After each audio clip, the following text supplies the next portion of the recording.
Welcome to NUIC Football, joined by Logan Swan. I'm your host, Kyle Kampmier. Later in the show, Joe Merdian and Jay Doyle are going to join us to talk about I8FA. But what we're going to do today is a little bit different. We're going to do a quick recap of Week 5. We're going to do a quick preview of Week 6. But then we're going to take a deep dive into the playoff projections that we've already posted out on social media this week. We will take a look at some of the state-ranked games coming up as far as opponents and what we expect those teams to do. But our big focal point is going to be taking a look at the playoff projections, have a conversation on where we think some teams are projected at, where we think some teams could change from.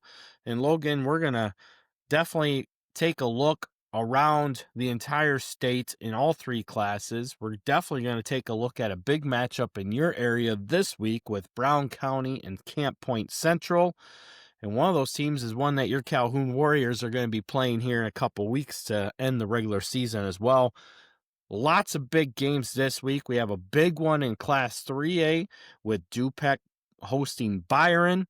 There's just a lot to talk about. There's a couple teams that are also on their playoff bubble life as well, with Forreston and EPC playing each other this week in the NUIC. And, really the door is wide open right now for 6 NUIC teams to make the playoffs. Our big game will be our Jess Schumacher Remax Town Lincoln Country Game of the Week. We'll talk about that in a little bit when we break that game down. What's your thoughts? What stood out to you in Week 5? Obviously, we had the big game on our side of the state with Forreston upsetting Galena 22-20 in an epic ball game that came down to time expiration for that one to conclude. What else stood out to you across Week 5, though, Logan? Obviously, like you said, it was Forreston Galena. Shout out to Dakota for getting their first win. Not anything like that affects the playoff field, but it helps the NUIC with playoff points, like we talked about last week. So it's good for the NUIC. Tuscola, we talked about them early on in the preview show, and they've kind of hung around, especially after that Tri-Valley win. And they beat PBL, who is that always tough Illini Prairie. They beat them, I think it was 20-14, 21-14, or something like that. So that projects Tuscola out now at 8-1, where at the beginning of the year we talked about them as a 5-4, 6-3 team.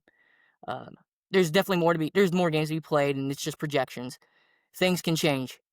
Nothing is set in stone with these projections. They will 100% change. I guarantee it.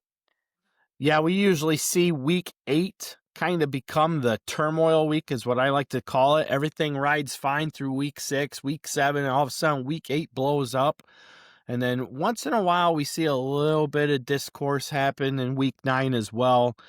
It'll be interesting. We're definitely going to see changes to these brackets and projections. There's definitely going to be teams that are projected in that may not make it. Likewise, teams that are projected out that could very well make it.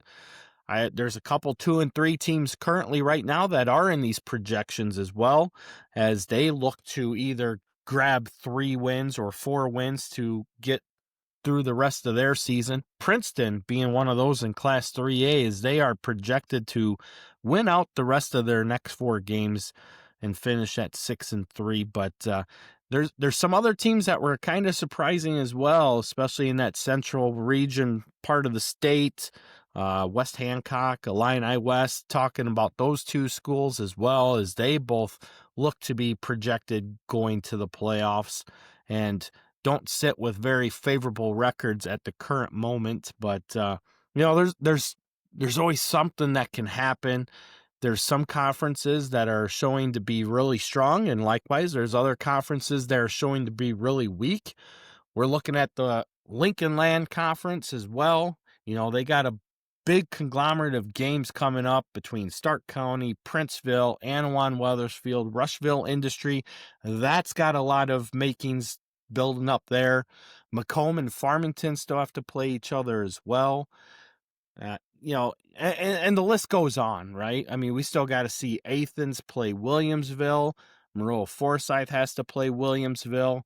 The Illini Prairie that we always talk about, they have a lot of big games coming up. The Heart of Central Illinois has a lot of big games coming up. And there's a big one in the Vermilion Valley this week with Clifton Central taking on Westville. Westville projected to win that one, but, that's definitely going to be a lot of fun to take a look at and see how those things go. Yeah, for sure.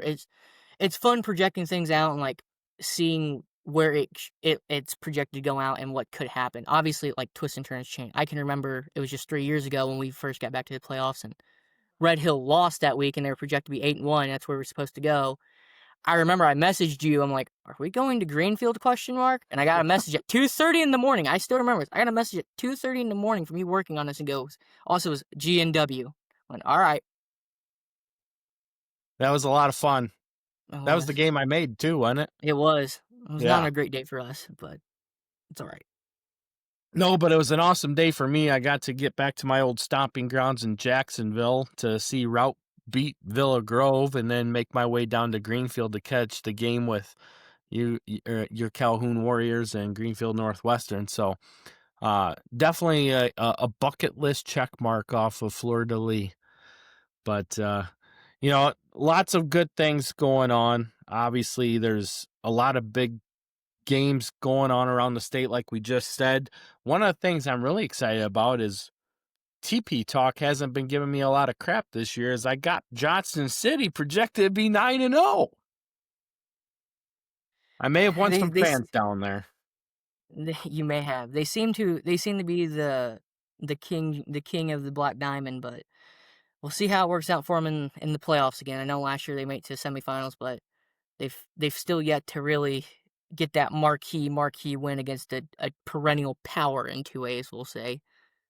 Totally agree. So let's take a look at our Byron Wealth Management scoreboard for last week across the NUIC. Dakota, like you said, getting that win 58-36 over Rockford Lutheran.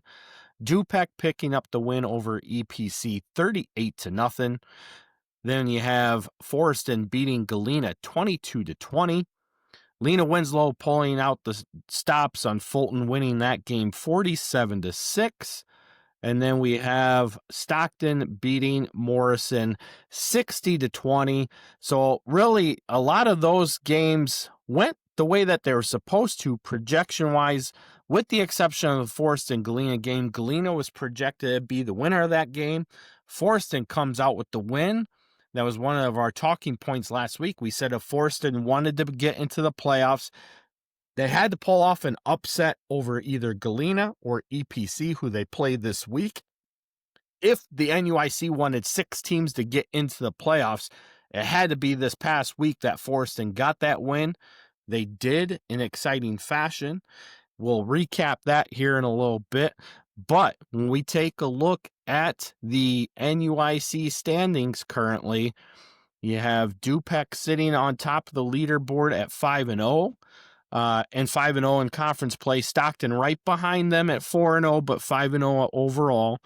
Then you have Forreston at 4-1, Lena Winslow at 3-1, Galena and EPC both at 2-2. Obviously, you can see the games there. Dupec, Stockton 5-0 overall, already clinching spots into the playoff field. Forreston and Lena Winslow on the brink of getting that 5th win and clinching their playoff spot. And then Galena and EPC sitting at 3-2, still 2 wins out.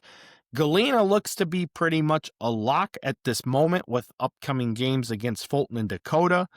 But when you take a look at EPC, they have a big one in a rivalry game this week that is going to be crucial for them to come away with the W. Like you said, Dakota picking up that first win of the year. They're at 1-4, and then Fulton and Morrison rounding out the bottom half of the NUIC as both teams sit at 0-5. So let's get right into our previews for week 6 right after this. Hey there, local high school football fans. This is Sean Considine, a Byron Tiger and Iowa Hawkeye alumni, and now an LPL financial advisor. I'm passionate about high school football because it's the purest form of the game where communities come together, lifelong character is built, and the love for football runs deeper than the scoreboard. You can find me in my Byron office most days until I run off to football practice. I'm happy to talk about football or the markets. I'll leave that up to you. I want to wish everyone across Illinois a safe, successful, and memorable high school football season. Securities and advisory services offered through LPL Financial, a registered investment advisor, member FINRA SIPC. Are you looking to raise funds for your program? Look no further than Leading Edge Fundraising, helping teams and programs raise more with less hassle. Whether you're gearing up for a new season or trying to hit a financial goal, Leading Edge has the tools, products, and experience to get you there. From youth clubs to varsity programs, they've helped teams across Illinois maximize profits and minimize stress. Want fundraising that actually works? Go with the local experts who know how to win off the field too. Contact Brandon at 563-514-1647. Leading Edge Fundraising, raising the standard. Reach out today and take your program to the next level. Logan, that first game we're going to take a look at features Dakota at 1-4, traveling to Fulton, who is 0-5. Dakota won 58-36 over Rockford Lutheran, picking up their first win in, 15 games? Snapping that 15-game losing streak. Fulton losing to Lena Winslow 47-6. One could argue that Fulton has had the toughest 5-game stretch to start the season. They've played all of the top dogs in the NUIC, and now they're getting into what is proverbially the easier part of their schedule. Last week for Dakota, Zeke Wales had 36 attempts for 259 yards and 4 touchdowns. Brody Good returned 2 kickoffs, both for touchdowns. Jaden Gordon added the second touchdown of the game, finished with 3 attempts for 50 yards. Dalen Long also added 7 attempts for 58 yards and a touchdown for the Indians. On the other side of the ball, Fulton couldn't really get much going against Lena Winslow. Not a huge surprise. They sat right around 100 total yards of offense.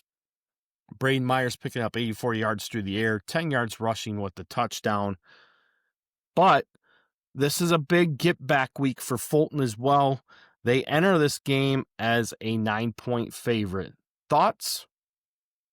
That feels right. I know, obviously, the record says Dakota has a win and Fulton doesn't, but you look at Fulton, they've kept it close in some games. They were stingy early on with some teams, despite the 0-5 record. And whereas Dakota, they've, outside of last week, just haven't really been in the game. So I know what the record says, but the eye test and what the scores show are just Fulton's just a touch better right now. They're both in similar spots record-wise, but Fulton's just a touch better. Yeah, I would agree. It's definitely going to be a big game. Obviously, Dakota riding some momentum with that win over Rockford Lutheran. They have to be going into this game thinking that they can start to turn the ship around a little bit.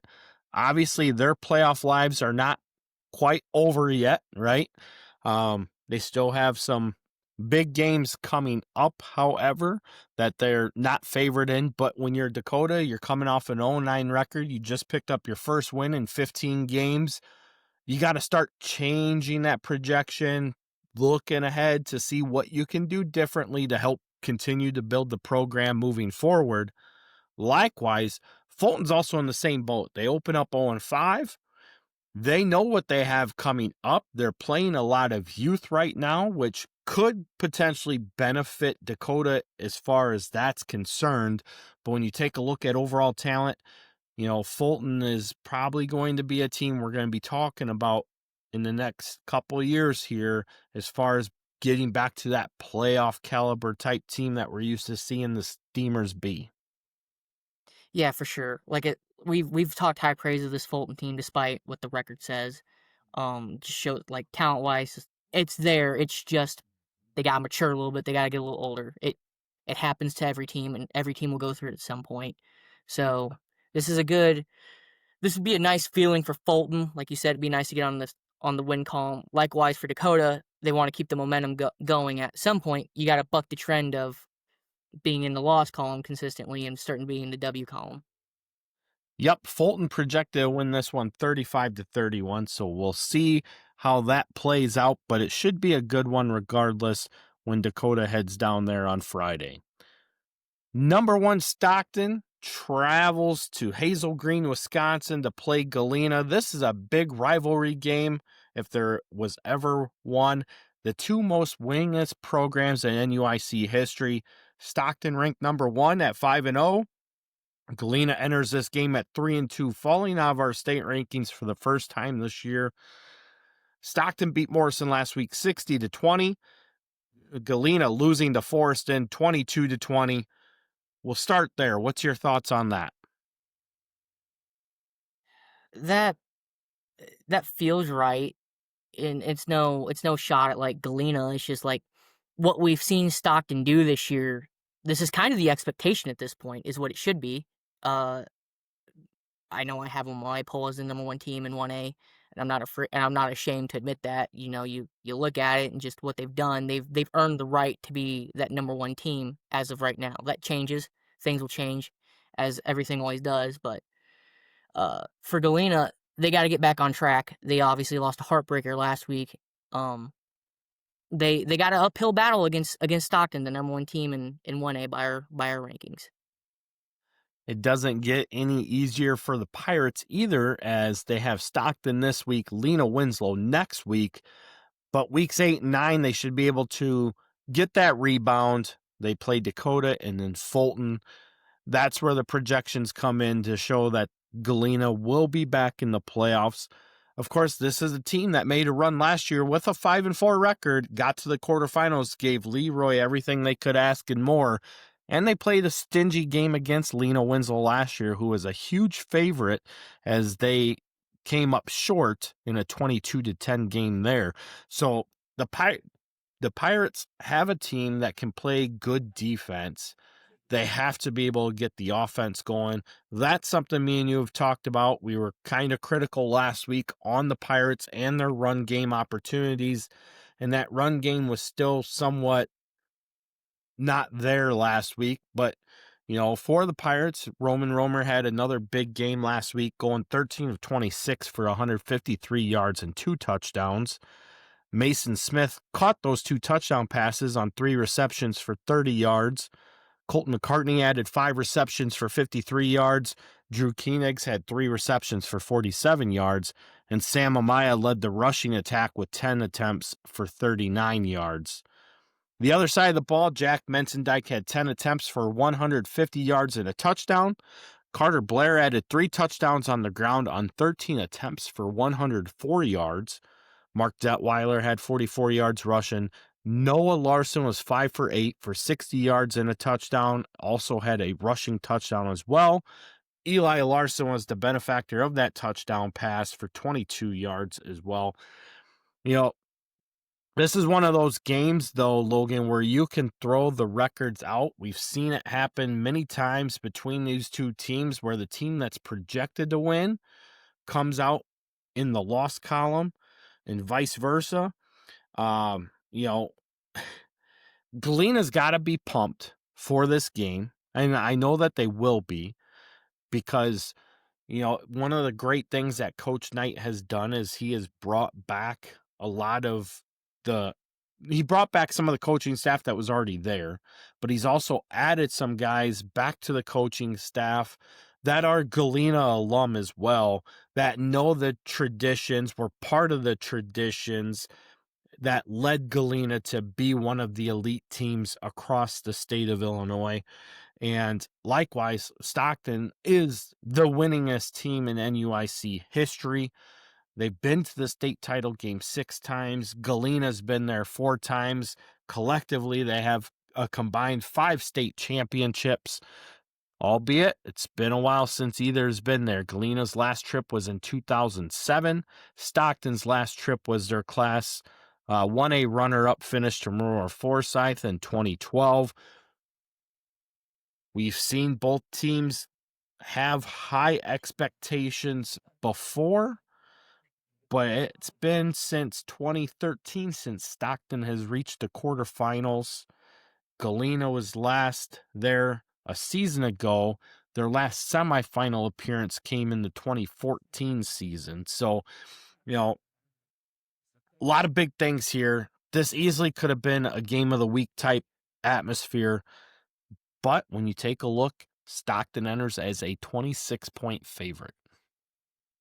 Yes, they're big favorites, but they've earned that. They've earned the right to be big favorites in any of their games that they have remaining. I don't know what the Dupec score will be for that, but I wouldn't be shocked to see Stockton favored by any means. They've earned the right with what they've done this year. So if you enter against Stockton, you're obviously going to be an underdog. But anything can happen on any given day, and obviously in big rivalries, anything can happen on any given day because crazier things have happened. Yeah, I'm taking Stockton in this game. What about you? Yeah, I'm taking Stockton. I can't blame you there. Should be a good one nonetheless. You know, it'll be very interesting if the Pirates can put up a game here against the Blackhawks. But we'll return right after this. Life comes with a lot of big decisions, from protecting your home and family to planning for the future. That's where Tyler Hoffman with Country Financial comes in. As a local agent, Tyler knows our community and is committed to helping you build a plan that's right for you. Give Tyler Hoffman a call today at 815-248-2188 or stop by his office in Durand. Tyler Hoffman with Country Financial, protecting what matters most. Need a logo, website, or standout graphic design? Check out Nick at Volkert Design, your go-to for high-impact branding and design solutions. With over 20 years of experience serving businesses across Northern Illinois and Chicagoland, Nick delivers best-in-class websites, logos, and graphics that get noticed. Whether you're a startup or an established name, Volkert Design brings your vision to life.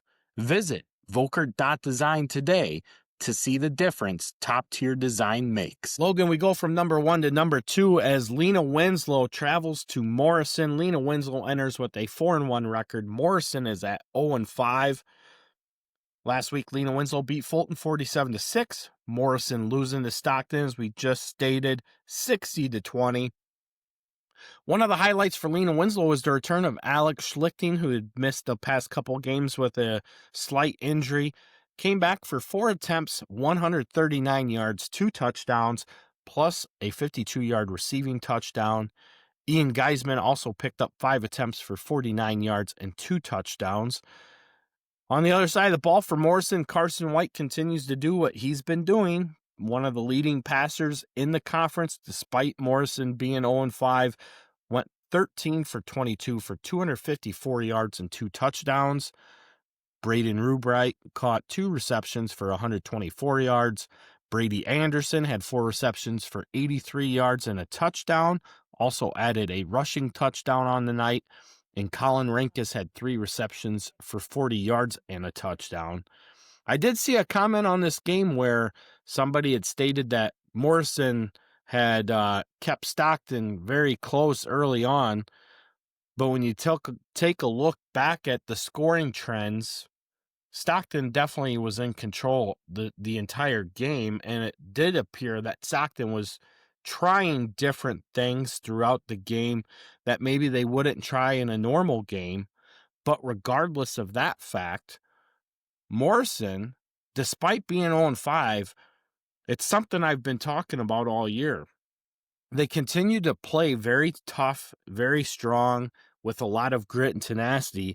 They're just not getting it all put together. And it's an unfortunate thing for this team because you can see the effort that they're putting together, and they're just not getting the results on the back end of it. Yeah, for sure. It's kind of similar. I don't know what they're playing like grade level wise. I'm not gonna pretend to, but it's kind of the same story with Fulton, where there's like they're right there and they're putting as much as it can get much of it together as they can, and they're not getting over that hump. Like, it's got to come at some point. Obviously, they have their hands full with Lena Winslow this week. It doesn't really get any easier for Morrison. Stockton and Lena Winslow back-to-back weeks. And then Dupec right before Stockton. It's just a grueler of a 3-week stretch if you're Morrison. So obviously they want to buck the trend and find a way to get in the win column, but they got an uphill battle. They definitely do. Lena Winslow enters as a 35-point favorite, projected to win this game 40-3. Lena Winslow's my pick to win on this one, obviously. But what's your thoughts here? I like Lena. Another big game this week brings the number 1 3A ranked state team in the Byron Tigers to Pecatonica to play the number 6 ranked Dupec Rivermen. Byron beat Rock Falls 55-7. Dupec beating EPC 38-0. Last week for the Tigers, Caden Considine had 3 attempts for 100 yards. All 3 attempts went for touchdowns. No surprise there. Andrew Talbert was 1 for 2 passing for 44 yards and a touchdown. That touchdown pass went to Weston Auker. Landon Bonvalet had a 77-yard interception return touchdown. The sophomore sensation continues to bring his name into the spotlight for the Byron Tigers. Dawson Criddle had 3 attempts for 65 yards and a touchdown as well.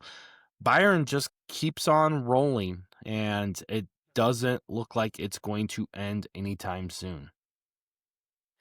No, not at all. Byron doing Byron things. Until proven otherwise, they keep winning.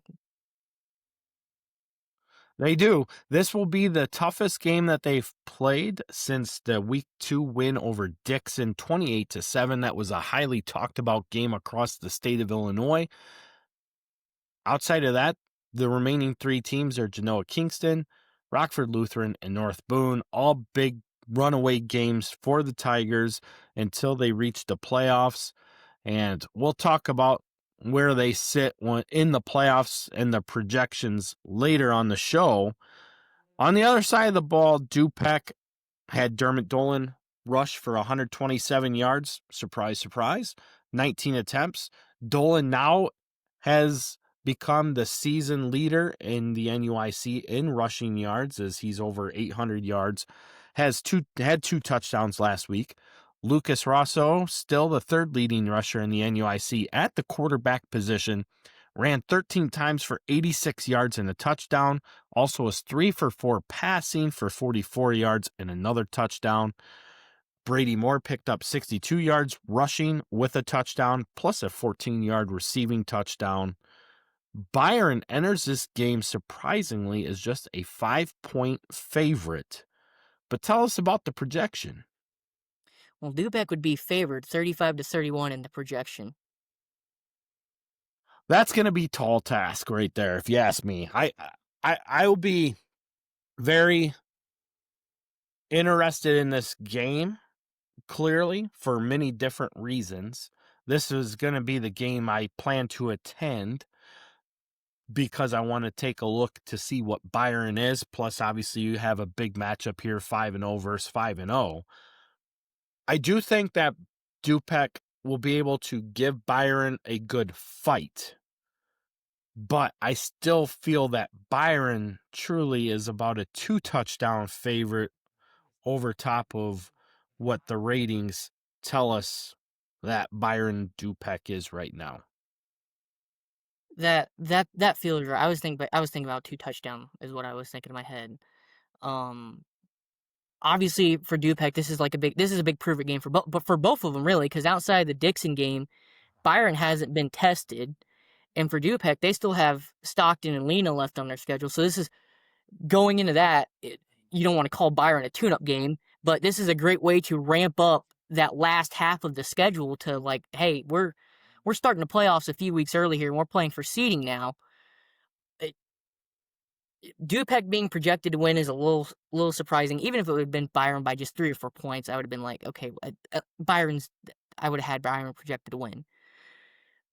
If Dupec can, I'm not even going to say win, but if Dupec can keep this game close consistently and make Byron earn it, that kind of cements them at least up into 3A North, what we think about them. Because right now, you talk about 3A North, it's IC Catholic, Byron, everyone else. That's kind of what it feels like. I mean, I would be remiss to not put Richmond Burton in that talk right now, as they are definitely proving to be a big factor there as well. But when you take a look at recent past results, it's definitely been Byron and IC Catholic. Byron winning the 2021 state title, IC Catholic winning the 2022 state title. Byron coming back with the 2023 state title. Also at that time, IC Catholic went up to 4A, down dropped Lombard Montini, and Montini was the team that Byron had to get through in 23, and then last year served court and won that game in another excellent game by 1 point, basically reversing the outcome from the year before. And then they go and walk through to a state championship as well. Now Montini's back up in 5A, and with it, that's one of the things too, and we can talk about that a little bit, but IC Catholic is definitely a 3A team with almost a 1A enrollment. They do have the multiplier. I'm just tired of hearing people say that IC Catholic has no business being in 3A. Sorry to hate on you folks, but they are almost a 1A team that is playing in 3A with the multiplier. I think had they not had the multiplier, they'd still be optioning up to play in 3A anyway. You also have to take a look at their schedule. It's been very, very tough. They play in the Chicago Catholic League, where they've been for the last 2 seasons. Very hard schedule. And they're playing against teams that are 3 times, 4 times, 5 times their size on a regular basis. I mean, their average schedule is a 6A schedule.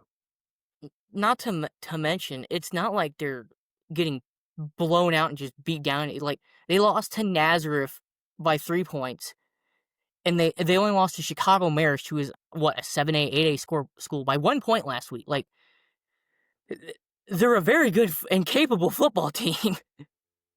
I saw one comment today that said IC Catholic at the 15th seed is a 40-point favorite, and I can't disagree with that because they're probably right. I mean, we'll talk about that later. As far as this game goes, though, it'll be big if Dupec can keep it close. I think one of the things that they will have to do is slow the game down, which this year they're definitely more capable of with a better running attack.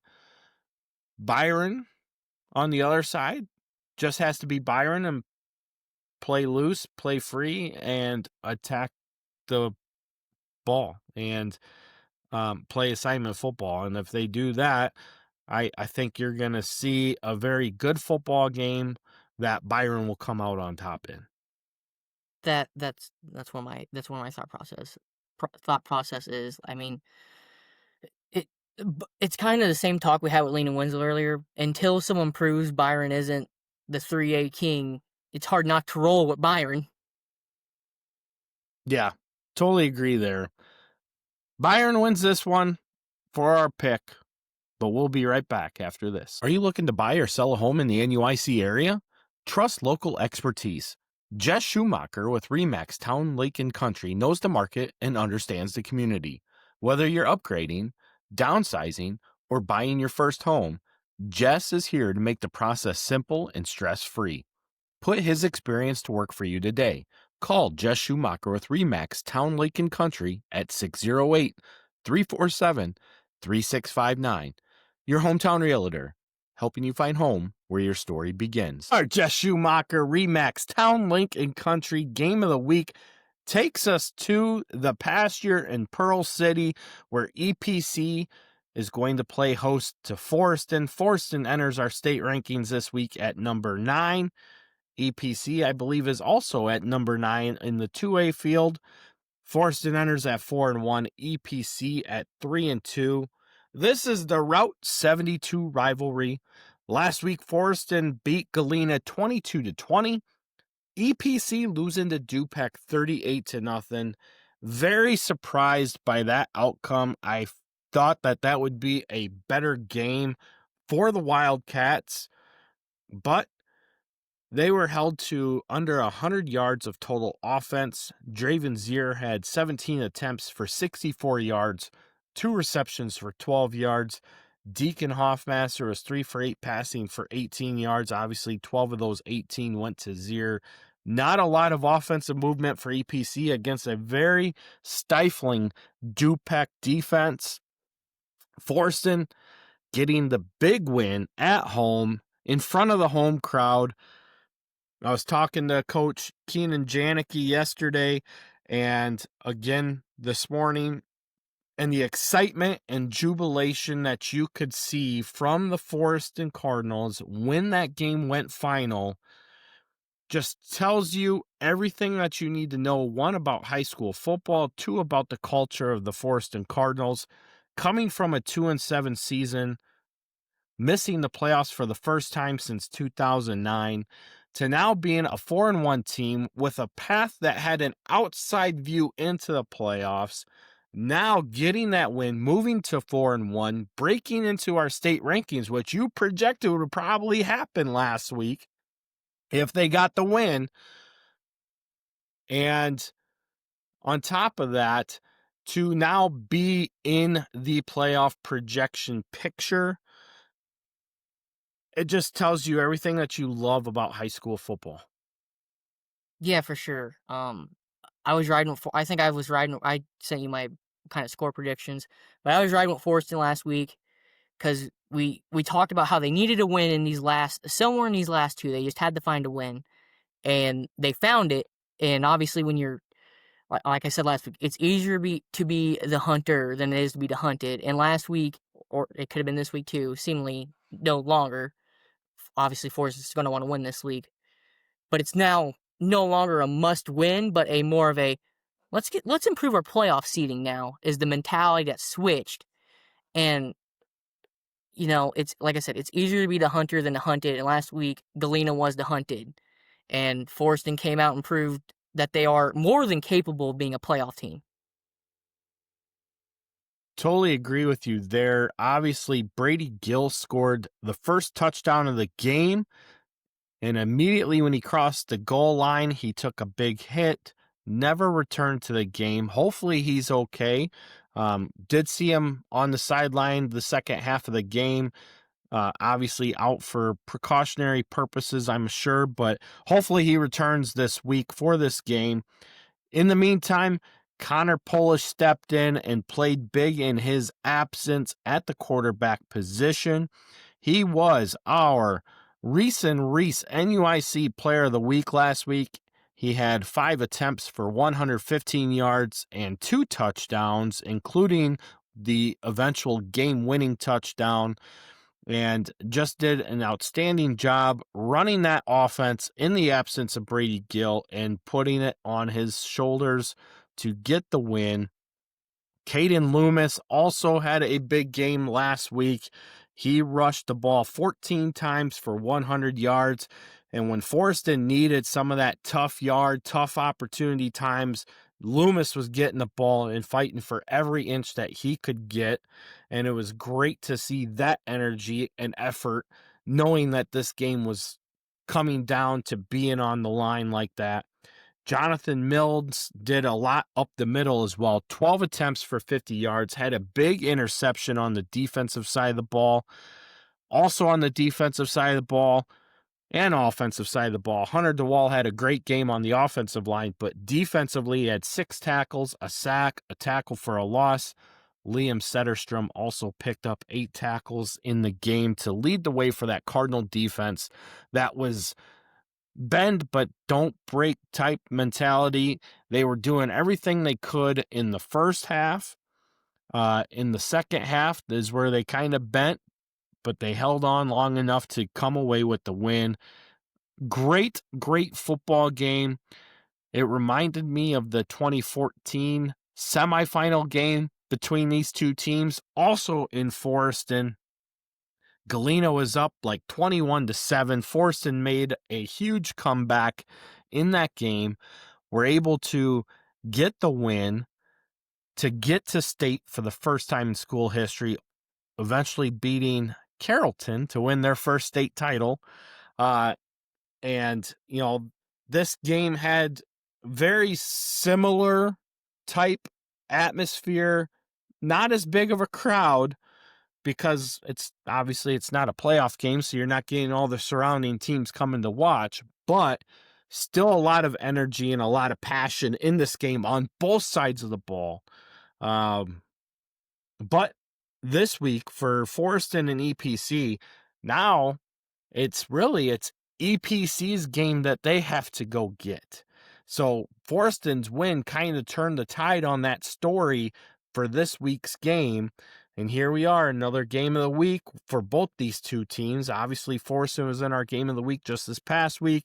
EPC was in it a couple weeks ago when they lost to Galena. Forreston's got to be feeling pretty good going in this game.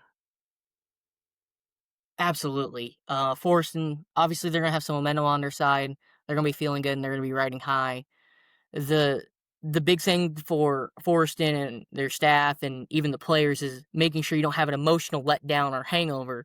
Because like you said, you talked about the joy and the just how joyous it was. That's what we love about high school football. But there's still 4 more games to be played. You know, they've opened their path and they're projected to be in right now. Things obviously can change. They could win this week or they could lose. I'm not saying my pick just yet. But now the role has flipped from where Forreston was the hunter to now being the hunted. EPC has to absolutely get this win, or they're staring down the barrel of 3-3 against having to still play Stockton and Lena Winslow. This is as big as a must-win game as you can make in week 6. Agreed, and hence why it is our game of the week, because of the amount of pressure that is on this game. Like you said, if EPC comes up short, it does not take them out of the playoff picture yet, but yes, they got to stare down that barrel at a Stockton and a Lena Winslow team that have been at the top of the conference all season long, especially in games that, EPC has struggled with Lena Winslow for a long time. Their last win over Lena Winslow came in 2018. And likewise, pretty sure if I go back and look, I think they lost to Stockton last year. But either way, if they don't win this week as the projected favorite in this game, then they got to try to find a way to steal a game as an underdog against the top two of the top teams in the conference. Yeah, it for EPC, and I'm sure their staff is hammering like this is a big game. This is, as like I said, it's as must win game that you can have in a week 6 matchup that isn't someone sitting at 1-4. We'll see who comes out on top. I'll say I'm gonna ride with EPC. I'm gonna ride with EPC. I know that obviously they have the loss to Galena, but something about just the emotional high that Forreston have. Not saying that they can't overcome that, but the same story playing out 2 weeks in a row. I think I can. I've talked myself into it. I like EPC. The game's at EPC. Obviously, that's home field advantage. So, and it's projected a close game. The projection is only 28-21 EPC, and they're only 2-point favorites. So it's not like this is exactly an upset, if you call it, for Forreston like last week was. It's a coin flip again. So a fun fact too, with this game going back to EPC, but it being in Pearl City at the past year, that's always a tough place to win. I don't know why it is, but EPC always happens to have big games when they're playing in Pearl City. And in those big games, they come out on top more times than not as well. Big rivalry game, obviously, between these two teams as well. EPC is a 2-point favorite. They are projected to win this game 28-21, so they're a touchdown favorite projection. An EPC win almost guarantees us 6 teams into the playoffs, which is very hard for an 8-team or a 9-team conference to do when you have 8 conference games and then 1 non-conference game. It's not the easiest thing to have happen, but they can make that happen with a win this week. I like both teams. I do feel at this point in time that EPC was on the other side of this just 2 weeks ago, right? They were the ones that lost to Galena when they were the favorite. Galena now loses to Forreston when Galena was the favorite. So they stole a win, and now they got it back to them. Galena or EPC let a win get away. Now it's time to go get that win. I like the Wildcats in this game. All right, let's take a look around the state. We're going to go through this real quick so we can get to our playoff projections. Taking a look at number 3, Camp Point Central. Like we said, a big game this week against number 7 in our polls, Brown County. Camp Point Central favored to win that game in a close one, 28-22. Newman at number 4, after their loss to Rock Ridge last week, they play Mercer County. Newman projected to win 42-6. Your Calhoun Warriors come in at number 5. They will play Greenfield Northwestern in a rivalry game. Calhoun projected to win that one 31-7. Number 6 is KC Westfield. They play Marshall. KC Westfield is a 19-point favorite in that game, projected to win 38-19. Number 8 is Clifton Central. We kind of talked about it a little bit in the preview of the show. They play number 6 in Class 2A, Westville. Westville projected to win that one 50-35. Light up the scoreboard there. We'll see if that comes to fruition, but that should be a good one in the Vermilion Valley. And at number 10, GCMS plays Deer Creek Mackinac. This game looks like it's going to be a tough one. DMAC was in our state rankings after week 2, have since fell out. This is definitely a big game for DMAC to keep their playoff hopes alive. GCMS is the favorite, 31-27. We'll see how that one goes. Any quick takes on the top 10 games this week? Brown County and Camp Point is going to be a dogfight. That is my quick synopsis. I'll be interested seeing how it goes. I don't know. Obviously, just a quick summary. Niekamp has not played the last few weeks since he got injured. He was not in a boot last week against Mendon. I did some investigative research before Central Illinois Sports took down the video, and I looked for number 22. He was not in a boot.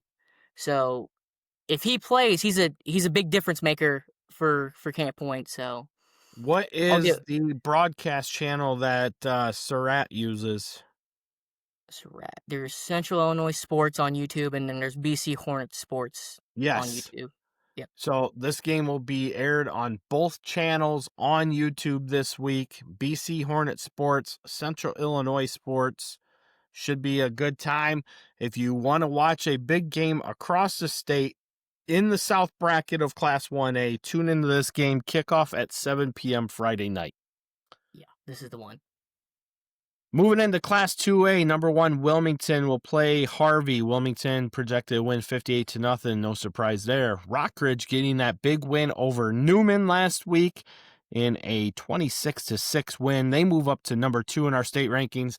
They play Orion. Rockridge favored to win 48-20. Moreau Forsyth dropped to number 3 despite remaining undefeated, but they have not played a big game to this point.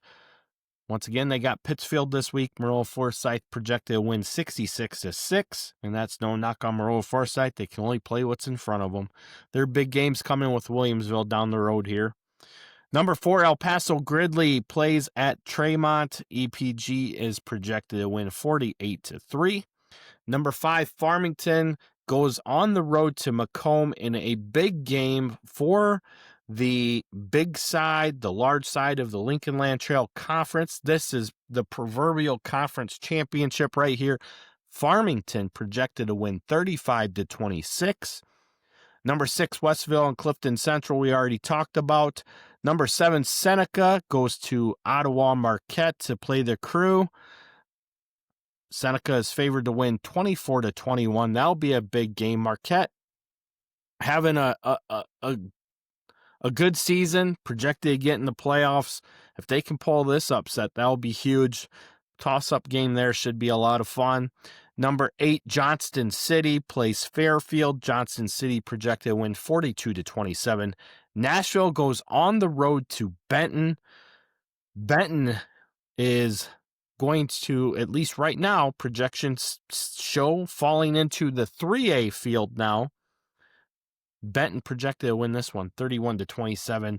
Nashville having a hard time closing out games here, but they definitely have put together a strong schedule. Regardless if they get in at 7-2 or 6-3, the Hornets are going to be a big proponent for a lot of teams in that 2A South bracket. In Class 3A, we already talked about Byron and Dupec. Number 2, IC Catholic, once again, has another big game this week, this time against the number 2 ranked in 5A, St. Francis. St. Francis is the favorite to win, 34-28. We'll see if IC Catholic can pull the upset there. Number 3, Richmond Burton travels to Sandwich. The Rockets are projected to win 52-14. Number 4, Bloomington Central Catholic plays St. Teresa. BCC projected to win 50-6. Tolono Unity at number 5 plays at Prairie Central in Fairbury. Tolono Unity projected to win 38-0. Number 7, St. Joe Ogden gets to play number 13, Monticello. St. Joe is projected to win 38-20. Number 8, Monmouth Roseville. They continue to climb up our rankings. They play at Sherrard. Monmouth Roseville, Coach Adolphson, the crew expected to win 46-3. Number 9, Williamsville plays Athens this week. This is a big game here, especially if you're looking at Athens. Williamsville projected to win 38-17. Athens, like we talked about, will be in the 1A playoff field. Again, a lot like Forreston, they were 2-7 last year. They have turned their season around. Their projection we'll get to in a little bit, but they're projected to finish at 7-2 and getting back into that 1A playoff field. Number 10, Althoff at Collinsville. Althoff projected to win a close one, 20-19. Early projections had Collinsville winning. Now it has Althoff winning. It's going to be a fun one down there. Althoff on life support right now. They are. They're not even projected in the 3A field right now. They got to win this one. They'll play Breeze Mater Dei next week, and then they got to find a way to beat either it was Caneland and who's the other team I was thinking of? I was looking at it. It's someone decent. Yep. I know it is. It's hold on. I got it here. Give me 1 minute. They have a St. Mary Southside Catholic of Missouri. Missouri school, that's who it is. And their rating is higher than Althoff right now. So they got to find a way to win this week, beat Breeze Mater Dei, and then get an upset in their last 2 weeks. So you're defending 1A state champions. His hopes are on life support. Going to be very tough for to see them go from state champs to back to the playoffs. So anyway, let's take a look at our Class 1A playoff projections and bracket. Right now, Stockton on the north side projected at number 1 with Galena projected at number 16. And like we talked about, those two are playing this week with a potential of meeting right back up in a couple weeks in the first round. Number 8 and 9 seeds, Princeville with the 8 seed, 9 seed Hayworth. Both those teams are 7-2. That should be a lot of fun if that were to come to fruition. Clifton Central with the 4 seed with the projected loss this week, playing host to DMAC. Now, like we just talked about, DMAC has a big game this week. That could, if they get the win, that could put them into 6-3 and change this bracket around. Number 5, Rushville Industry at 7-2. Chicago Crane at 6-3. Chicago Crane is coming out of one of the 4 divisions where the conference champion will get an automatic bid into the playoffs. The runner-up from those 4 divisions have to play each other in week 9. The winner getting into the playoffs. So there's 6 guaranteed spots for the CPL of those 4 divisions. There's 3 other divisions of like 9 or 10 teams where they just have to make the field based off of qualification purposes. But there's the 4 divisions here that are, and Chicago Crane's one of them. They're the favorite in their division. Obviously projected at a 6-3 record though, so not a very strong showing there. Number 2, Anawan Wethersfield projected at 9-0 to play Forreston, who is currently projected at 5-4 with the 15 seed.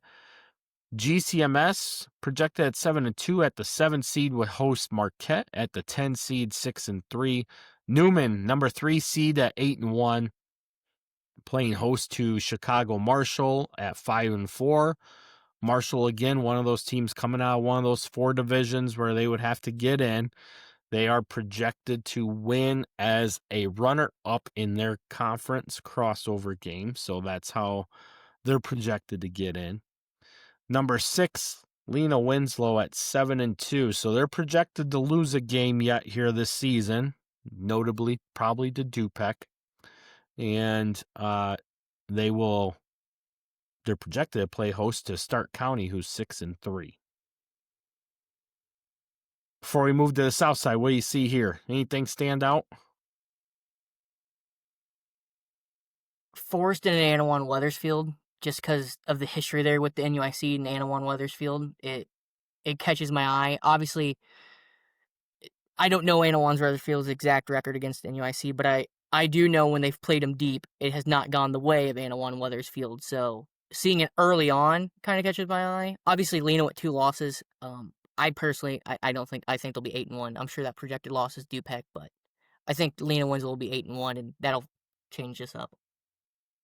On the south side, a la Arthur Lovington, Atwood Hammond, 9-0 at the number 1 seed, playing Greenfield Northwestern at the 16 seed at 5-4.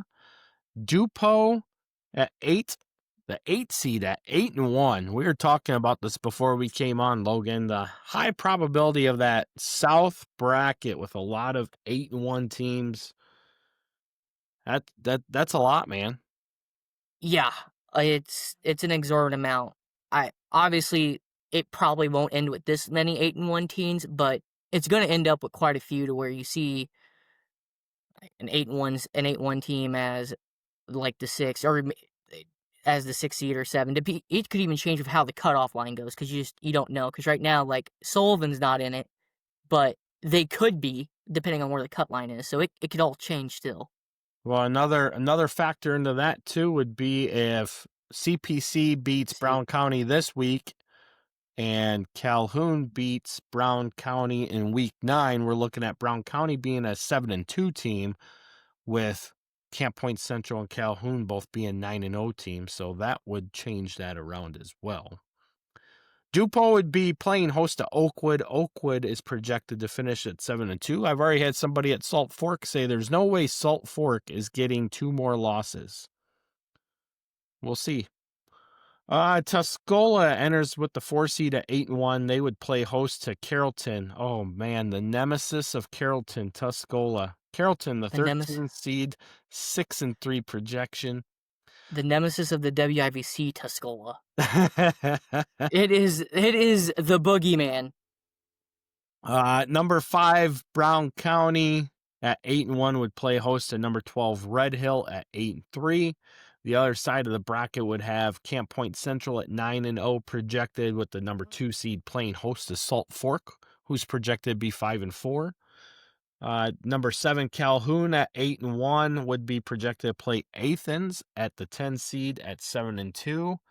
That would bring back a second round matchup between Camp Point Central and Calhoun. Those 2 teams met twice last season, Calhoun winning the regular season, Camp Point Central returning the favor in the playoffs. Number 3, KZ Westfield, projected to finish at 8-1. There's another team that could go 9-0 if they can get the win over Richland County. They would play host to the 14 seed Nokomis. The Redskins projected to be 6-3. Number 6, Cumberland is projected at 8-1 to play host to the 11 seed Incessor Valier, who is projected at 6-3. Thoughts there? Some interesting potential for round 2 matchups, specifically if this were to shake out. You could have Camp Point and Calhoun and then Brown County to Tuscola in the second round. Like some interesting second round matchups that can happen. Obviously the 8-1 team in Dupo being an 8 seed is just that's crazy that there's this many 8-1 teams projected in the South. Yeah, there's definitely a lot there. There's a That's lot. for sure. Let's take a look at Class 2A. On the north side, Rock Ridge would be projected at the 1 seed at 9-0. West Hancock, the 16 seed at 5-4. So like we talked about, there's a path for West Hancock to get in despite them sitting at 2-3 currently. Number 8, Riverdale would be projected at 7-2, and Brian Stocking's going nuts over this one. They would play projected host to Aurora Christian, the 9 seed, who is 6-3, and Farmington projected to go 9-0 with that win over Macomb this week. They would be the 4 seed playing host to PBL, a team that we were just talking about. PBL looking to come out of the Illini Prairie, drop into the 2A playoffs this year from 3A last year. They are projected to be 5-4. They will be a battle-tested team, that's for sure. That could be one of those interesting games that you don't know how that could go, just if that were to come to fruition. Number 5, Wilmington, projected to be 8-1. They would play host to projected number 12 seed EPC, provided that the Wildcats get the win this week as projected.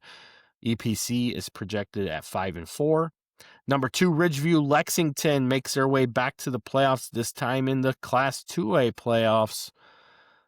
They are projected at 9-0, playing host to Erie Prophetstown, who is the 15 seed, projected at 5-4. Number 7, Tri-Valley, projected to be 7-2, playing host to number 10, Piatone, projected at 6-3. El Paso Gridley comes in with the 3 seed at 9-0, playing host to the 14 seed Stillman Valley Cardinals, who are projected at 5-4. Stillman Valley right now, the largest projected team in Class 2A with an enrollment of 419. If EPC does not get a win this week, somebody else from 3A is going to be dropping into the 2A field. That's another thing to keep your eye out on. Number 6, Seneca, projected at 8-1, would play host to number 11, Illini West at 6-3. I think Illini West, are they sitting at 2-3 right now as well? I can't remember. I thought that they were. Maybe they're 3-2 though. Yeah, I'm looking. I'm taking a look here, but that's 2 an and 3. interesting story. Yeah, they're sitting at 2-3. So them and West Hancock, like we were talking about, they're both sitting at 2-3 right now. Both projected to get in. Illini West projected to go 4-0 over these next 4 weeks to get to 6-3. And if I remember correctly, yeah, they got to play Knoxville, who is 3-2, and Elmwood Brimfield, who is 3-2. And neither of those 2 teams are projected to get into the playoffs, despite the fact that they have winning records. Interesting. And Illini West just beat West Hancock this past week, 18-14. Food for thought. Food for thought. All right, on the south side, number 1, Westville 9-0 has the number 16 seed Warrensburg Latham at 5-4. Number 8, Mendon Unity at 7-2, with Carlinville at number 9 also at 7-2. Number 4, Vandalia at 9-0 would play host to West Frankfort, the 13 seed at 6-3. DuQuoin enters as the 5 seed at 8-1, playing host to Nashville at the 12 seed at 6-3. There you go. We were just talking about it. Where's Nashville going to be? We have them projected at 6-3. That would be a very tough game for DuQuoin in the first round. That could be an upset game by seed right off the bat down there. That would be huge if that game comes to fruition. Obviously, that's a game you want to see in the later rounds, but that is a big game for a round 1 game.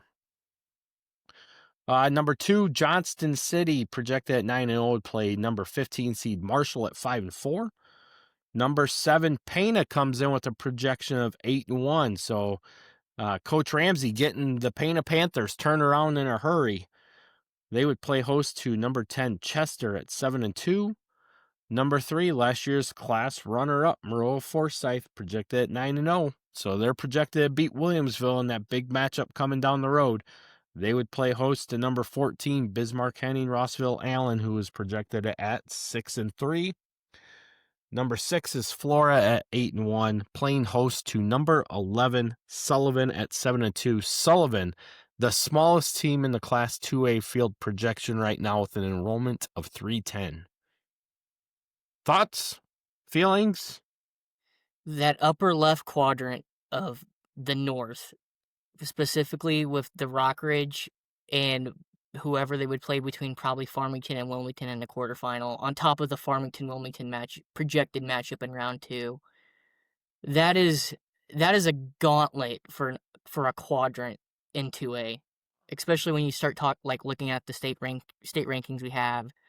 Obviously, Wilmington's number 1, but Rockridge has steadily staked their claim to we are a team that can come out of 2A North, to at least compete for it. But so is Farmington. I'm not going to discount Farmington. And I also would be quick to point out, I would not dismiss Aurora Christian in that conversation either.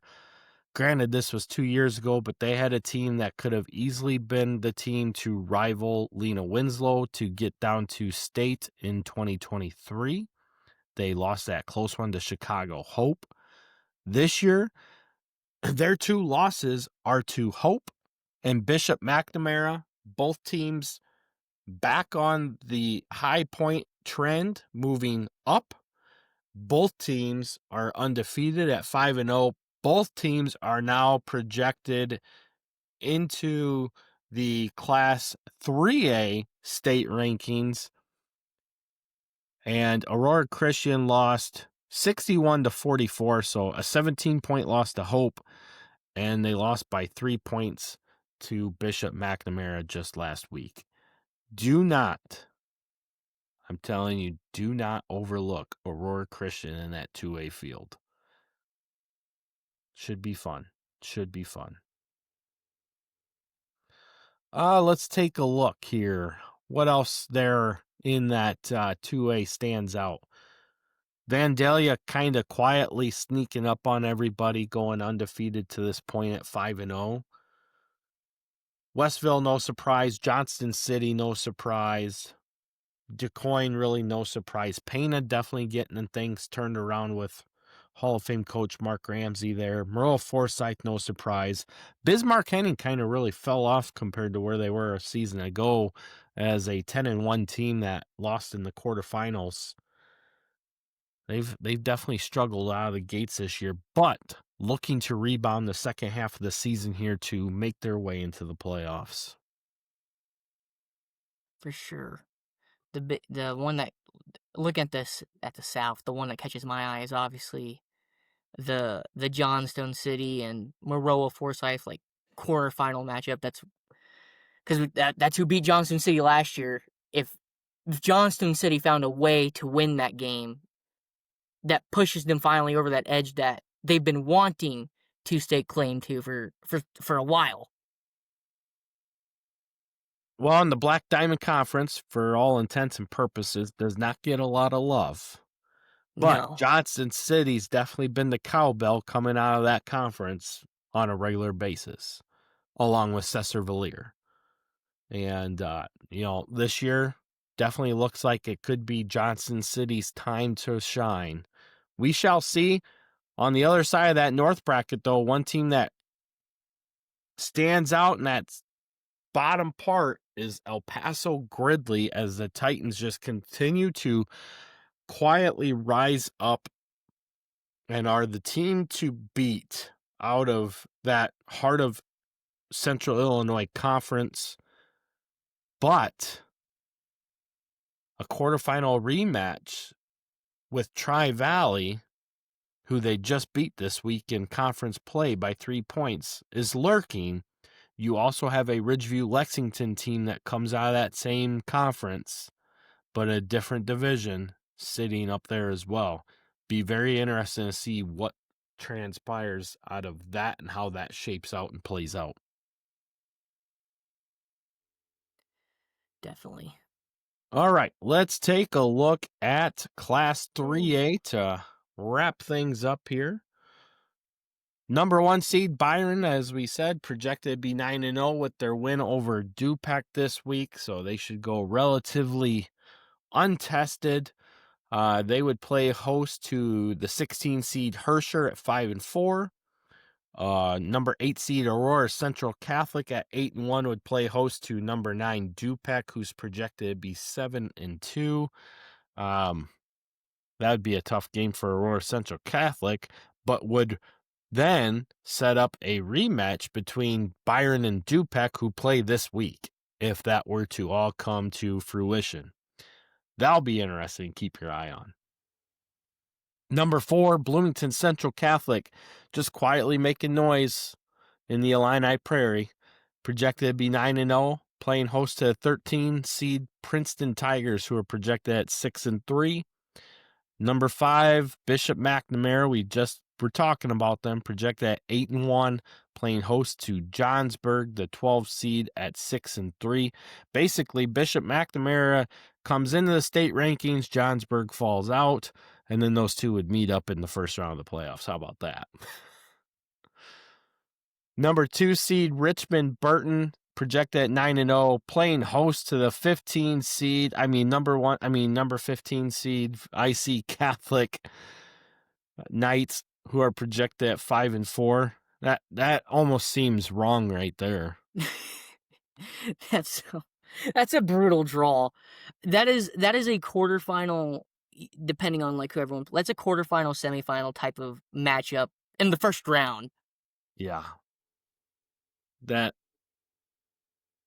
whoever gets the draw of IC Catholic in the first round is gonna be shitting their pants. They're gonna be punching the air. I think right now the entire 3A field's hoping IC Catholic doesn't get to 5 wins. Even then, though, Right. it still might be a challenge because at 4 wins, they could be get in on playoff points anyway. And then Byron's really upset. Yeah. The fun times of this year brings. Number 7 seed would be Chicago North Rauner, or Noble Rauner, They are projected to be 8-1 with the 7 seed playing host to the Oregon Hawks. The 10 seed projected at 7-2. Oregon, one of the teams that could be trending into the 2A bracket if some of this chaos takes place. Number 3, Chicago Hope. We were just talking about them. Projected to be 9-0. Their win comes over Bishop McNamara. So keep an eye on those two teams as that game's coming up here next week or 2 weeks. It's coming up soon. Either way, that'll be a big one there in the Chicagoland Christian Conference. They were projected to play host to Chicago South Shore, who's projected being at 6-3 with the 14 seed. That's not even a game. Number 6, Macomb, projected at 8-1 with their loss this week to Farmington, if that stays projected that way. I'm not saying Macomb's going to lose. I'm just saying they're projected to lose.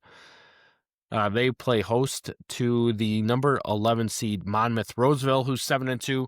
There's a team, too, that currently sits at 5-0. They still have Rockridge and Sterling Newman on their schedule. That is a team that could very easily be 9-0 instead of 7-2. Right now, the projections this week show Rockridge and Newman being the stronger teams, beating Monmouth Roseville. Some of that is off the fact that they both beat Princeton. Monmouth Roseville just got done playing Princeton this past week and beat up on them pretty well as well. So, lots of big things there. Newman was projected to beat Rockridge, and Rockridge won that. Make it make sense. It's fun. It's good football. It is. On the south side, number 1, Benton, dropping down from 4A into the 3A field projections. They are the number 1 seed at 9-0. They would be playing Masac County with the 16 seed at 5-4. Had a guy from Harrisburg today want to argue with me because Harrisburg beat Masac County last week. Both teams are sitting at 2-3. And his logic was, how is Masac County in the playoffs and Harrisburg isn't when Harrisburg won this past week? Well, Harrisburg has to play Murfreesboro, they have to play Benton, and they have to play Carterville. That's 3 teams that they're projected to lose to. And they're sitting on 2 wins right now. Yeah, that's a gauntlet. Masac County, on the other hand, is projected to win 3 of their next 4 games on a much easier schedule path. So, yes, is it fair? No, it's not. But win more games and you're in the playoff conversation. It's as easy as that. Anyway, that was great comedy hour for me today. Number 8, Fairfield, projected at 6-3 to play number 9, projected Roxana at 6-3. Number 4, St. Joe Ogden, projected at 7-2. That's a tough team to be projecting at 7-2.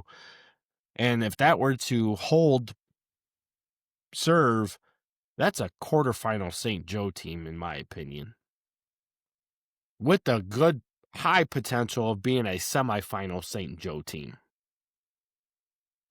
They would be playing host projected to Porta, who is the 13 seed at 5-4. 5 seed Columbia at 7-2, playing host to the 12 seed Mount Carmel Aces at 5-4. Man, they really fell off a few years ago, being at the state championship game, giving up 69 points to Byron. And here they are, keep trying to get back into the playoffs. Number 2, Williamsville, projected at 8-1. They would be playing host to number 15 seed Monticello, who is projected at 5-4. That is a big-time first-round matchup. Number 7 seed Olympia at 6-3 would be playing host to Alton Marquette, who is projected at the 10 seed at 6-3. Number 3 seed Tolono Unity at 8-1. Projected to play the 14 seed Greenville at 8-3. Or I'm sorry, Sparta. Well, 14 seed Sparta at 5-4. Number 6 seed Greenville is projected at 6-3 to play number 11 seed Robinson at 5-4. So that's one of the things that really stands out here is you have the 7, 8 seeds getting home games. The 6, 7, and 8 seeds getting home games with 6-3 records on the south side of this bracket. Yeah, I was just counting. Was it 5-4 teams in? Yeah. A 5-4 team as an 11 seed. It's kind of the opposite of 1A South, where you have so many 8-1 teams. It's kind of hard to believe, and now you have the inverse with tons of 5-4 teams. This could turn on its head quickly. It will be. Because then conversely, you look at the north side of the bracket and you got 1, 2, 3, 4 9-0 teams. All 4 top seeds are 9-0. And on top of that, you have Bloomington going north. Yeah. An already stacked North Gauntlet gets harder. Yes. And that's, we were talking about that too, where, the way that 3A is playing out, Bloomington Central Catholic could easily fall into that north bracket just based off placement alone. And yeah, Here we are.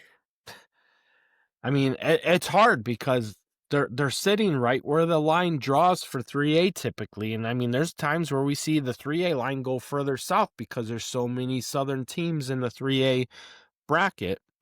Part of that's driving it a little bit further north is like Chicago South Shore and Chicago Noble Rauner being in there.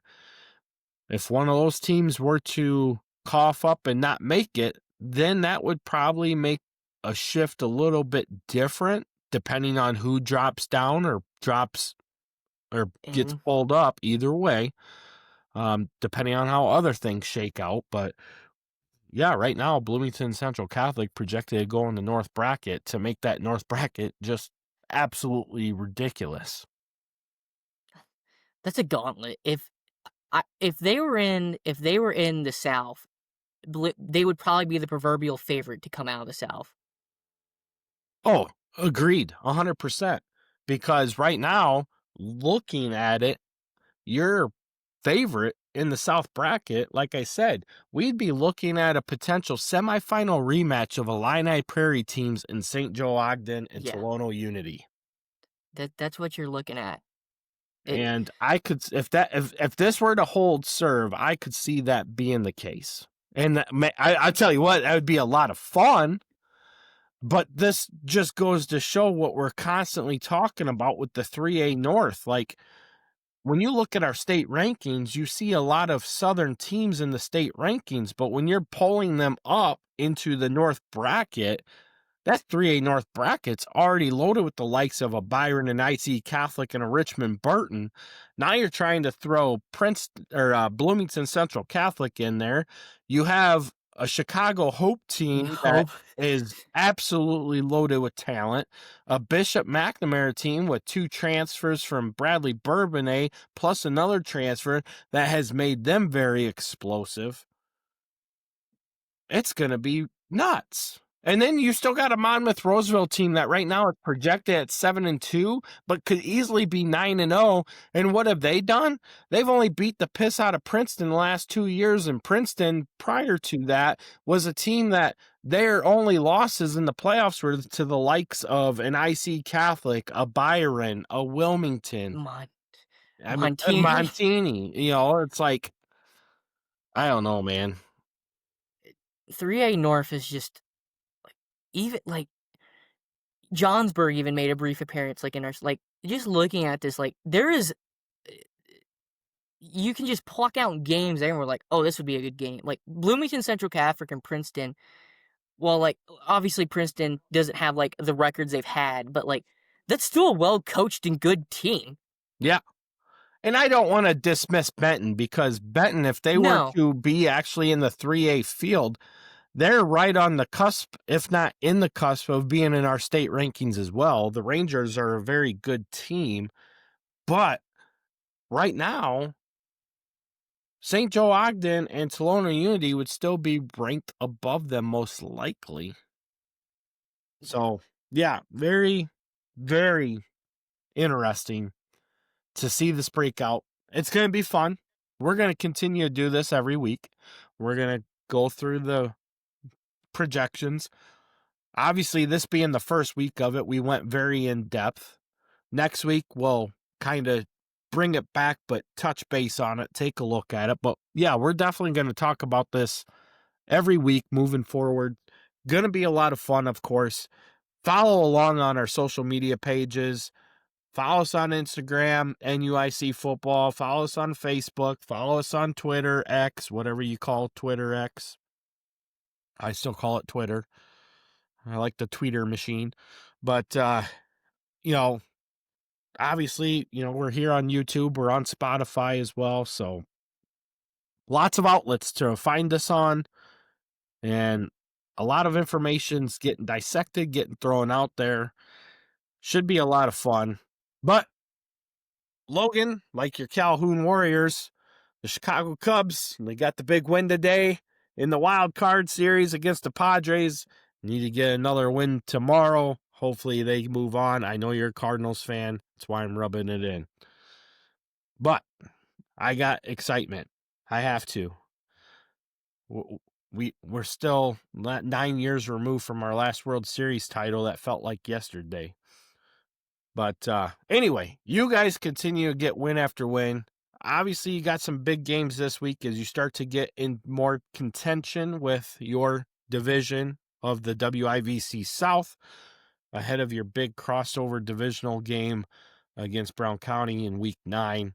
Should be a lot of fun, but do what you do. Go get the dub. It's gonna be fun. Greenfield's well coached. They're tough. They always are. They've gave Camp Point their best game to date, only holding a solid Camp Point team to 24 points. So it's a nice challenge. Obviously, I know what the numbers and the projection says, but throw it out every week. I'm throwing it out. You just find a way to win. Find a way to win. That's all you got to do because, like we already know, rivalry games bring a different atmosphere to the situation. You can't look at records. You can't look at projections. You got to go against the team you're facing and find the way to get the W. And at the end of the day, stacking dubs is all that matters. That's right. All right, we have Joe Merdian and Jay Doyle coming up next to talk about some 8-man football. We'll see you on the NUIC 11-man side next week. When it comes to concrete floors, don't settle for ordinary. Upgrade to extraordinary with Diedrich Epoxy.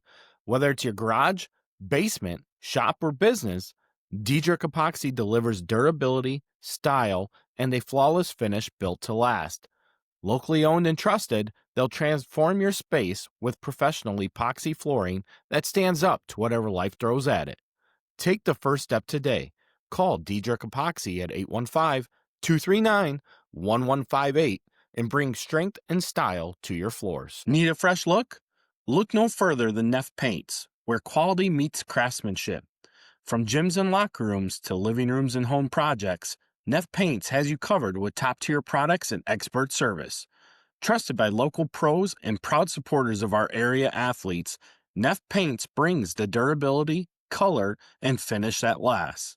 Ready to get started?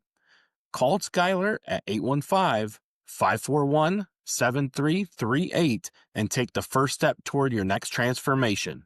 Neff Paints, locally owned, community-driven, quality you can see. Joined as usual, Joe Merdian. Jay Doyle was supposed to join us, but a work emergency came up, so he can't make it tonight. Sorry, Joe. It's just me and you. But we're going to talk about some 8-man football. We're obviously heading into week 6 now. We had some teams reach that magical number, win 5, to punch their ticket into the playoff field for this upcoming postseason. Milledgeville was the first team from the NUIC area to do it, but Polo, Amboy, and West Carroll are all looking to get that number 5 win this week. Obviously, we're going to talk about a big matchup for West Carroll and Milledgeville coming up later down the show. But before we do that, what games stuck out to you as the biggest impact games in week 5? Yeah, Kyle, so I had 3 that kind of caught my attention here. First one, I'll start with FCW, a 46-22 win over Ridgewood. I think I picked Ridgewood that one. I think you picked FCW, but I don't think either one of us were expecting that big of a margin in that game.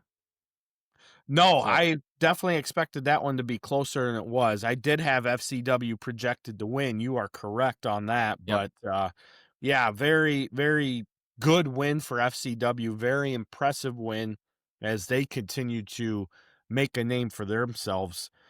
Only losses are to Amboy and Polo. So, yes. Yeah, I mean, they're right there in the conversation points, and Coach Reed's another guy I reached out to earlier this week talking about where they're at and what they've been doing. And yeah, he's very excited with what he's got going on there. Yeah, 2 other games, Kyle, go to the South and the East divisions. Not necessarily a surprise these 2 teams won, but maybe the margin of victory. South Fork beat St. Anne 48-26, and Pawnee a 50-16 win over MCP. So, again, not surprised by the outcome, but maybe the margin of victory for both of these teams. I think both South Fork and Pawnee made a statement here in week 5. Yes, I mean, I'm not too surprised by the win margin for Pawnee. I mean, looking at where we have them in our state rankings at number 4, along with where they're at in the rating system at number 5, that tells me that they should be winning big. To do it against a team like MCP is probably more of the surprise because we're so used to talking about the Bearcats being so much involved in the state playoff picture. But when you take a look at what their resumes are so far on the season, not a whole lot surprised by Pawnee's win over MCP. South Fork's win over St. Anne, not surprised South Fork won, but yes, that score differential was huge because between what I've seen from both teams earlier this season, I figured that they would have a better matchup than what the final score indicated. Yeah, and also I think that the red flag for me in that game, Kyle, was St. Anne allowing over 400 and some yards on the ground to South Fork. I think that's maybe what was because we know what happens in November, Kyle. Oh yeah, run teams win, baby. Run teams You win. got to run and you got to stop the run. So George Bailey had a huge game with over 300 yards. I was talking to Coach Zach Hanlon earlier this week about that as well. Definitely getting things moving in the right direction in the land of the ponies down there. And, again, another community that is rightfully excited about where they're at. Like we've talked about, they've always been in that picture, but have never been able to elevate themselves to the next level. And this year, they're definitely making those statement cases. And, the game coming down the road between them and Metro East Lutheran and then them and Pawnee are going to be two big matchups that we're going to definitely be talking about, as those three teams out of the South Division are definitely looking like the favorites out of the southern half of the state. Yeah, for sure. Hard to believe, Kyle, you still got a division, whether it be 8-man or 11-man, that still has 3 undefeated teams going into week 6. It's almost unheard of, really. It is, but it's all going to change here very quickly. Yes, it is. Yes, it is. All right, let's take a look at our Byron Wealth Management scoreboard from week 1. There you have it. Milledgeville beat River Ridge 68-28. West Carroll beating Orangeville in what was our game of the week 42-0. Polo beat AFC 52-6, and Amboy beat Galva 66-6. I would say that none of those are really surprises, but at the same token, I think that our game of the week between West Carroll and Orangeville, I think I was hoping for a little bit more out of Orangeville, but West Carroll's defense really showed what they can do, limiting the Broncos to under 100 yards of total offense and limiting Hayden Schofield to 40 yards on the ground. Yeah, for sure. And Kyle, again, that's West Carroll's 4th shutout in 5 games. They're 4-1 in all 4 wins they've had shutouts. The other thing, Kyle, I think important to note this game was 0-0 at the end of the first quarter. And Orangeville's driving early in the second, and they throw the pick 6 there, and LeBourne returns it for West Carroll, 95 yards for a touchdown. Just changed the whole complexion of the game.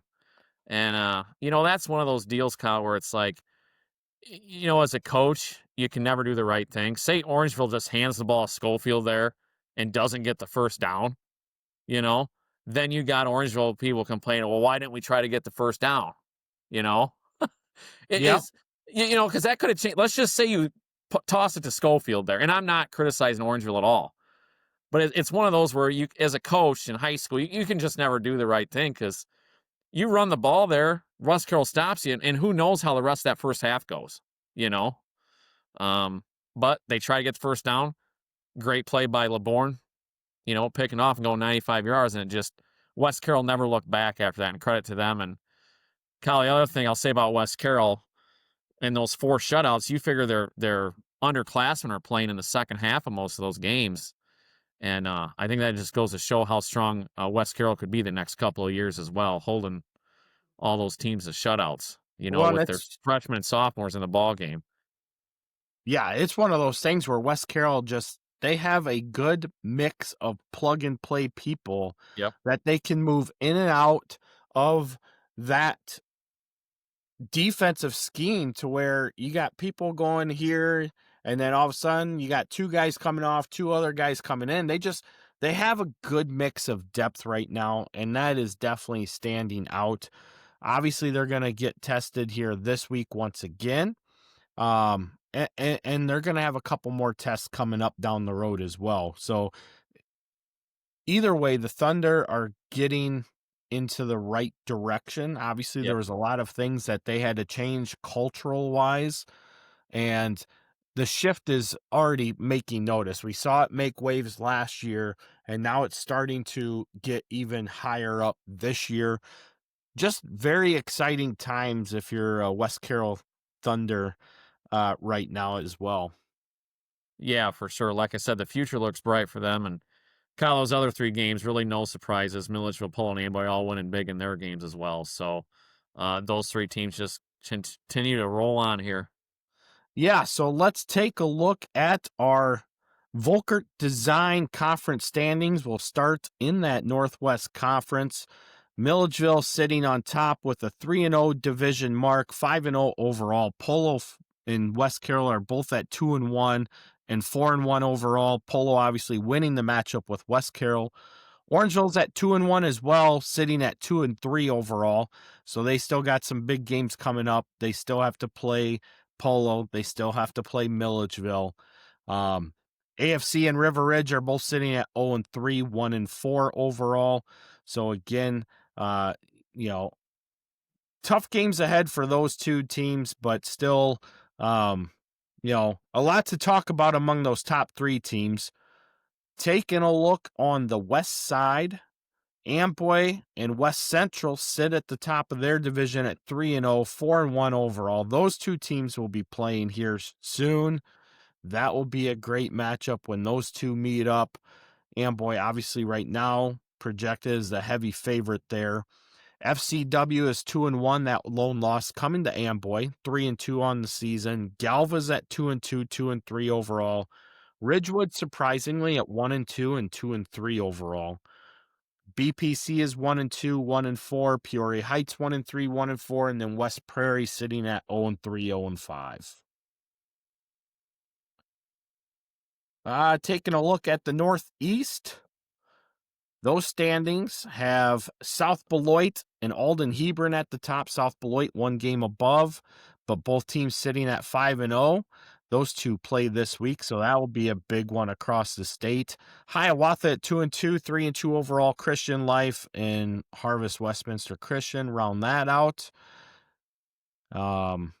Taking a look at the East Division. We'll pull that one up here. We have Milford, Cisna Park, and St. Anne both, and Unity Christian all leading the way at 1-0. MCP and St. Anne 4-1 overall. Unity Christian at 2-3. Then there's Blue Ridge, Meridian, and St. Thomas More all at 0-1 and 1-4. And finally, in that South Division that we were just talking about, Joe, there you go. South Fork, Pawnee, Metro East Lutheran 1-0, 5-0. And then we have Martinsville, Oblong, and Pal Hut all at 0-1. Martinsville and Oblong at 2-3. Pal Hut at 0-5. Yeah, so definitely some interesting things when you take a look at the standings, Kyle. Like we talked about the South, the 3 teams at 5-0. You got Martinsville sitting there at 2-3. We'll talk more about them as we get into our playoff projections later in the show. But going back to that East Division, Unity Christian sitting at 2-3, Kyle, a team that we haven't talked about a lot, but they're also somebody we're going to touch on when we get to our playoff projections, as they're right in the mix for that last spot. And then going back to the Northeast, South Beloit and Alden Hebron, as you mentioned, big game this week, both teams 5-0. And then Kirkland Hiawatha, we have them projected as a playoff team. Almost got them solidified as a 5-4 finish and right around that 14-15 seed. And then, going back to the West standings, you mentioned it, Kyle. Ridgewood, a surprising 2-3. And I haven't seen them much. I've heard a little bit here and there. And they're losing to good teams. I mean, it's not like they're losing to bad teams. But I still don't think we projected them to be 2-3 at this point. And they still have a trip to Amboy coming up in week 7. Yeah, it's definitely been something of a shock and a surprise so far for Ridgewood, but they had the 2 touchdown loss to Alden Hebron. They had the 10-point loss to West Central, and then this past week the 24-point loss to FCW. Obviously, like you said, they're gonna right the ship here. Right. They have BPC this week, then they have Amboy, but then they have Galva and Peoria Heights. And like you said, we're still going to talk about Ridgewood coming up when we get to our playoff preview and projections. Still in the mix there. But speaking of the West Division, let's go to our first game that we're going to talk about this week from the NUIC side of things. That's the number 2 ranked Clippers going to Peoria to play Peoria Heights. Amboy enters at 4-1. Peoria Heights enters at 1-4. Amboy beat Galva 66-6, while Peoria Heights lost to BPC in a thrilling game, 64-62. Ah, man, what a day. What a day, what a game. That had to be exciting to watch, but a heartbreak loss for Peoria Heights, who was looking to get another win under their belts. For Amboy, Jose Lopez, quietly still doing business. 8 attempts, 128 yards with the touchdown. Caden Heath had 5 attempts for 59 yards and 2 touchdowns. Colt McCoy added 8 attempts for 78 yards and 3 touchdowns. On the passing side of the ball, Tanner Welch was 3 for 4 with 88 yards and 2 touchdowns. And Cody Wynn had a 19-yard receiving touchdown. Caden Heath had a 55-yard receiving touchdown. And Rylan McNitch had the other reception for 14 yards. Amboy comes in this game as a 68-point favorite. No surprise there. Yeah, no, not a surprise at all. Amboy, a heavy favorite in this one. Again, Clippers, they've been getting it done in all 3 phases of the game. I expect that to continue here. And I just love how they're distributing the football. They're using all 3 of those running backs. And yeah, Welch is starting to come around a little bit too as well, that quarterback position. And again, that Amboy defense just, so tough, So, I mean, well, that's just you sit here and you look, okay, they lost in week 1 to Milledgeville in what was not just our game of the week, but probably game of the year in the state. Right. And it was a great game at that, coming down to the final 30-some seconds of the game. And, when you take a look at Amboy, yes, they've lost a lot of guys over the last 2 years. And we've talked about it, they've been in the state championship game each of the last 3 years. But they still got dudes. We just like we said it in the preseason show. Like, they're gonna have dudes that we don't know their names on yet, but we're gonna figure them out real fast. Yeah, we're figuring them out, like Colt McCoy, Jose Lopez. Yeah. Like, they're becoming household names. I mean, we already knew about Caden Heath and Evan Flanagan, and they're just further impacting their names and leaving their legacies for the Clippers. But I'm telling you what, man, they're a ton of fun to watch. For one, two.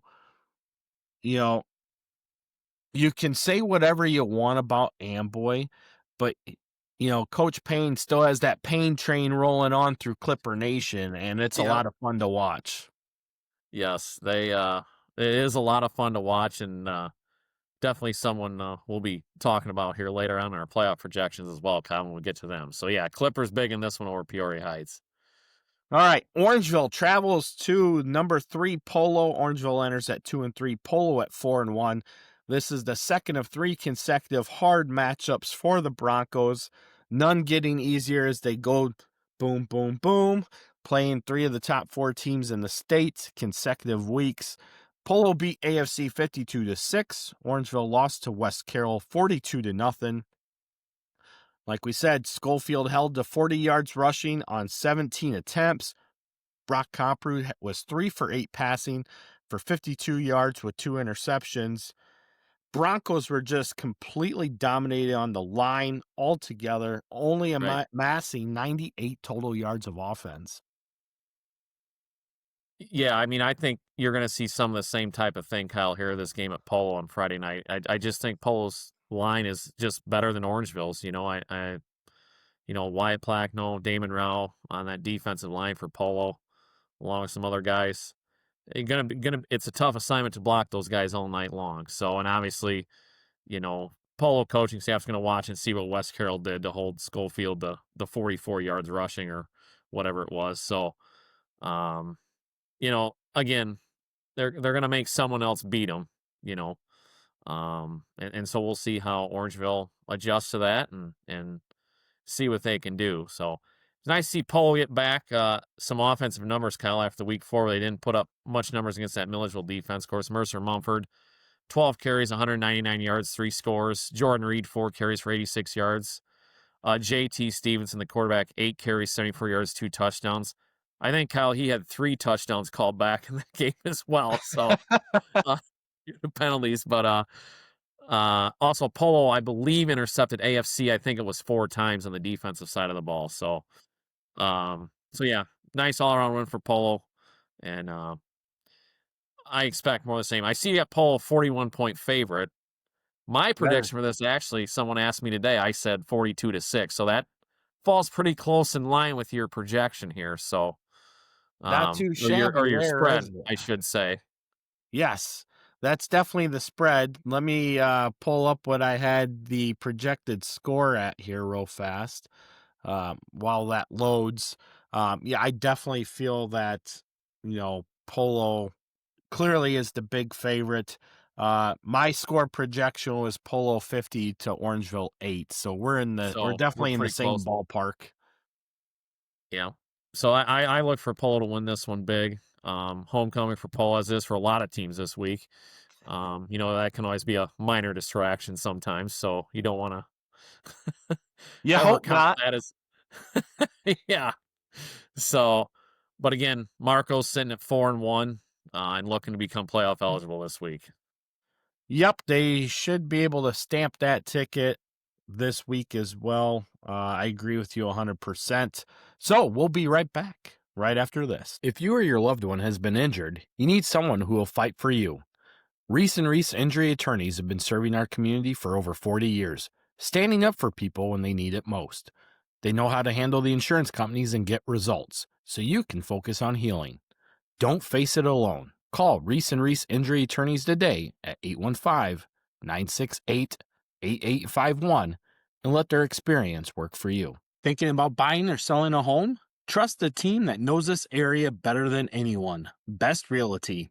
Whether you're looking for your first home, upgrading for more space, or relocating, Best Realty is committed to making the process smooth, honest, and successful. With deep roots in our local communities and a track record of results, Best Realty isn't just in the business of homes, they're in the business of helping families take the next step. Best Realty, local experts, real results, real people. Call today and move with confidence. Joe, we're going to head over to Hanover, where River Ridge is going to play host to AFC. Both these teams enter this game at 1-4. River Ridge lost to Milledgeville 68-28. AFC lost to Polo 52-6. Caden Bauer had 16 attempts for 95 yards and 2 touchdowns. Hamish Bowden had 19 attempts for 66 yards and a touchdown. Jaden Culver added 3 attempts for 36 yards and a touchdown for River Ridge. On the other side of the ball for AFC, Chase Neer was back in action. He was 5 for 12 passing with 30 yards, 2 interceptions. So didn't quite have the performance we were hoping he would be, but great to see him at least back on the field. That is always a plus side to those situations and injuries. Landon Hudson did come in through 5 passes, completing 3 for 50 yards and a touchdown. AFC had a total of 14 yards rushing in the game, though. Definitely, you can see why they had a tough go at it with Polo. Yeah, for sure. That Polo run defense, they're tough, obviously, but the AFC just couldn't quite get anything going in this one. So, Kyle, I look at this game though. I think there's going to be some points scored in this game. This AFC River Ridge game. I don't know if one team's going to be able to stop the other one, if that makes sense. No, it does make sense. I was having a hard time trying to put stuff on it. River Ridge enters as a 5-point favorite. Yeah. And I was having a hard time trying to figure out where to put the point total. Like, it could be like we saw BPC and Peoria Heights. It could be a 64-62 type game. I finally settled on 38-24 in favor of River Ridge is where I put it at. Yeah, I definitely could see something like that. You got to think, Hamish Bowden and Caden Bauer would be able to put up some numbers against this AFC defense. So, and again, if Chase Neer is healthy, you got to think he'll be able to make some things happen for that AFC offense here. And again, Cal, both these teams sitting at 1-4, obviously probably on the outside looking in for the playoffs, but both of these teams, Kyle, are looking at this as a game they can get. Oh, yeah, And this absolutely. late in the season, both these teams trying to rebuild a little bit. Hey, this is still going to be a fun game for these two teams to be in. Yes, I agree 100%. I won't be surprised either way this game goes, regardless of the fact that I have River Ridge as the favorite. If AFC wins, I will not be surprised. Like we said, a healthy Chase Near, a hard charging, oh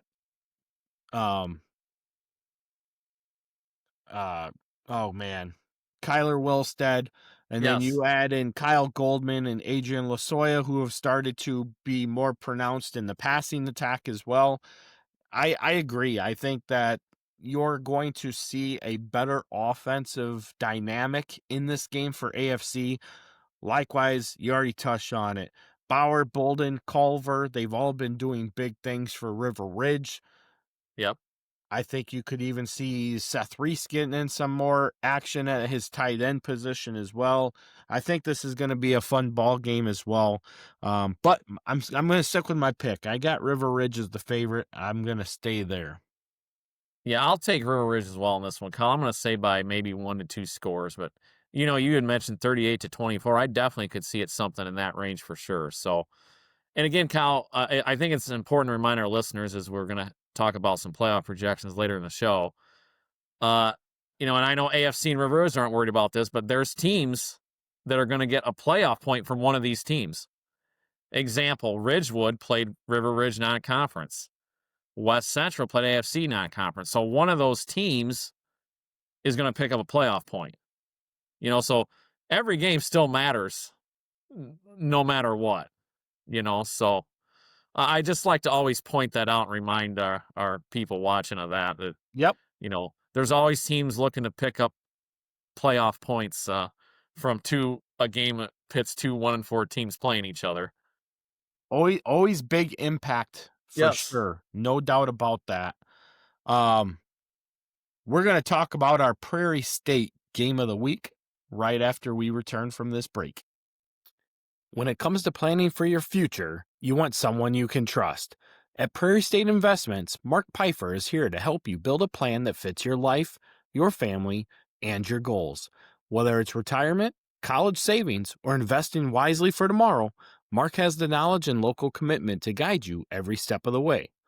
Don't leave your future up to chance. Call Mark Pfeiffer at Prairie State Investments today at 815-668-8131 and start investing with confidence. Joe, our Prairie State 8-man game of the week takes us back to Floyd Daub Field, where the number 1 ranked Milledgeville Missiles come in at a perfect 5-0. They are going to play host to the number 5 ranked West Carroll Thunder, who enter this game with a 4-1 record. Oh man, this one's going to be fun. Let's get the drum roll on for this one here. And wait. There it is. Boom. All right. West Carroll beat Orangeville last week 42-0. Milledgeville beat River Ridge 68-28. Our big I8FA Neff Paints Player of the Week, none other than that man right there, Aiden Buckles. 17 attempts, 202 yards, 3 touchdowns. Great performance by Aiden this week to help lift the Thunder in a much-needed win that turned into a rout for West Carroll. But congratulations to Aiden on that Player of the Week honor. What a performance. And, as he continues to get healthy, we're definitely starting to see his play also pick up as well. And I'll tell you what, that was a hot one on Saturday afternoon in Orangeville. I mean, you're talking about late September and 87 degrees in Illinois. Yep. That's not normal. And you could see that, it was definitely playing a little bit of an effect on some of these guys, especially with the high sun and the heat. But either way, fun atmosphere. Cohen Good added 5 attempts for 81 yards and a touchdown as well. And Jacoby Cropper is quietly becoming another side piece for this offensive run game for the Thunder. 8 attempts with 54 yards as well. Yeah, no doubt. West Carroll's got several guys they can hand the ball to here. I like all these running backs. Buckholes, again, kind of hampered a few games here early in the season with an ankle injury. And obviously, the 17 for 202 tells you, and 3 touchdowns tells you that ankle's probably feeling a little bit better. But Kyle, I mean, you were there. Did he look 100% to you? I mean, outside of your typical conditioning, yes, Right. he definitely. There was a part where they were trying to go with the no huddle offense in the later part of the first half there. Remember, like you said, it was like Yeah. 16-0, right? That was or was it 14-0? Either way, it was a low 12-0. It was I 12 think it was to 12 nothing. nothing. Yeah. 12-0. That's right. So they're trying to go no huddle, and because of the lack of playing time that he's had, there was one point where he was calling himself out while they were Right. trying to hustle up and turn up the tempo before halftime. Right. But like you said, once that gets surpassed, I think he's going to be better overall. Right. As far as like 100%, I would say he's pretty much there as far as complete health. It's now just getting the conditioning to match up with it. And I'm telling Well, you what, and you, once that's there, look out, yeah. man. Well, and you mentioned, Kyle, the weather, the temperature may have something to do with that as well, too. I mean, it was a hot one Saturday, so. It was bad. I mean, I'm standing on the sidelines. I don't even have pads on, and I'm not even running up and down the field, and I was dripping wet, man. It was bad. How about the game Roger LeBourne had, though, Kyle, for West Carroll as well? He definitely was very impressive, both offensively and defensively. Was able to defend a couple passes. One of them he picked off in return for a 95-yard interception return touchdown that negated an opportunity for the Broncos to bring the score to actually to put the first points on the board. Yeah, Because that's break what the ice. happened here with this return touchdown. Because like you said, it was 0-0 heading into the second quarter, and Orangeville had put up a great defensive effort. And then on top of that, they started to get the offense moving. And then this unfortunate interception kind of changed that dynamic there. And big game for Roger LeBourne. He also added 2 receptions for 114 yards, picking up another touchdown in that as well. Winter Harrington was 2 for 7 passing for 95 yards, plus that touchdown pass. There was 2 other guys that had passing attempts. Buckles was another one. He had a passing attempt that I think netted 30 yards as well. So, just there's so many things that West Carroll can do. One thing that we did not see was Brody Smith. He was out. He did not dress for this game. So he did have a minor injury that when talking with Coach S, he should be good to go here coming up this week. So that'll be big for West Carroll to have both him and Winter Harrington healthy going up against a very tenacious Milledgeville defense.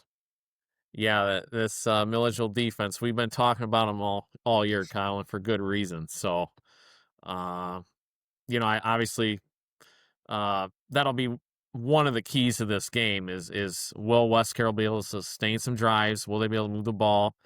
I don't know, Kyle. Do you think West Carroll? I think they'll be able to find some things in the passing game, possibly. You think they'll be able to run the ball at all in the missiles, though? I think that they will, if they can get the pass game going, they're going to open up opportunities to get the run game going. Right. Aiden Buckles is very hard to stop. Oh, But yeah. Milledgeville with Sarber and Provinshankle and Nye at linebackers. Those guys attack the ball. And they're not big guys. Nye's very strong, but Provinshankle and Sarber are not big guys. But man, they play a hell of a lot bigger than what they are size-wise. Yeah, There's no doubt sure about do. that. Yeah, they close that gap so quick. Oh my gosh! You think you're getting watch. 5 or 6 yards, and then you only get 1 or 2. So well, and then in the defensive backfield, the way that both Connor Johnson and Evan Shank close off the edge too, just Yeah, adds more to that recipe of disaster. But, I think that if West Carroll can, like I said, if they can get an accurate passing game going to a degree and kind of hold off the Milledgeville defensive line at bay for a little bit, I think they can start to get room for Buckles and Cropper to start getting some runs. And then if Colin Good can get into that mix as well, you're going to see some things happen offensively for the Thunder where, do the Thunder pitch a shutout this week? No. No. I mean, no. No. But can they do something similar to what they did to Polo? I think it's possible. Right. But it's going to be tough because we saw what Milledgeville did to Polo. Right. Exactly. So, well, and I talked about them, West Carroll being able to possibly get something going in the passing game, but then you think about it, it's like, okay, wait a second. Milledgeville's got two of the top cover corners in the state in Johnson and Shanks. So I'll be interested to see how the Milledgeville defense plays LeBourne and Badimley. Will Johnson and Shank be up on those guys, or will they be giving them, some space? Be interested to see how they play that. Yes, it will be. It's going to take a massive effort for Milledgeville. Obviously, I feel that Milledgeville is not going to be able to hold back their offense, and they have to play cleaner than what they did against Polo.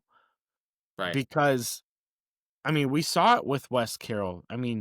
They're in the second half of the game against Polo. They had the momentum on their side. Yeah. Yep. They just didn't capitalize. They were Right. down 24-20, and really the momentum was on their side. Yeah. They couldn't get the run game going against Polo in that second half. And I don't know if they went away from it too early or what. I think we touched on it a little bit back a few weeks ago. But, if this game stays close, I think West Carroll's got to try to stick to the run and use that clock to their advantage, So That's we'll going see to what be happens. critical. Yeah. Kyle, taking a look at some of the stats that Milledgeville put up this past week. Kyson Francis, sophomore quarterback, 206 yards passing, 5 TDs. Connor Johnson, 4 catches, 49 yards, 3 scores. Spencer Nye, 2 catches, 97 yards and a touchdown. Added 23 yards in the ground. Evan Shank, a catch for 60 yards and a touchdown. They had 2 rushes for 80 yards and a TD. And then Promise Schenkel added 60 yards in the ground. So, in most of these numbers, Kyle, were probably first, 15 minutes of the game, I think. Yeah, it definitely looked like Milledgeville was trying some things out to where they wanted to see how they could get their pass game going based off the numbers that you see here, which I can't blame them because they didn't throw the ball a whole lot against Polo. Right. And in bigger games, you're going to stick to what you know that you can do. They did throw the ball, obviously. They were able to get some big pass plays there late in the game that definitely turned the game upside down in favor of Milledgeville. But I think that's what they were doing here. Definitely trying to work on a few things in the limited amount of time that they had because, like you said, there's only 7 completions there.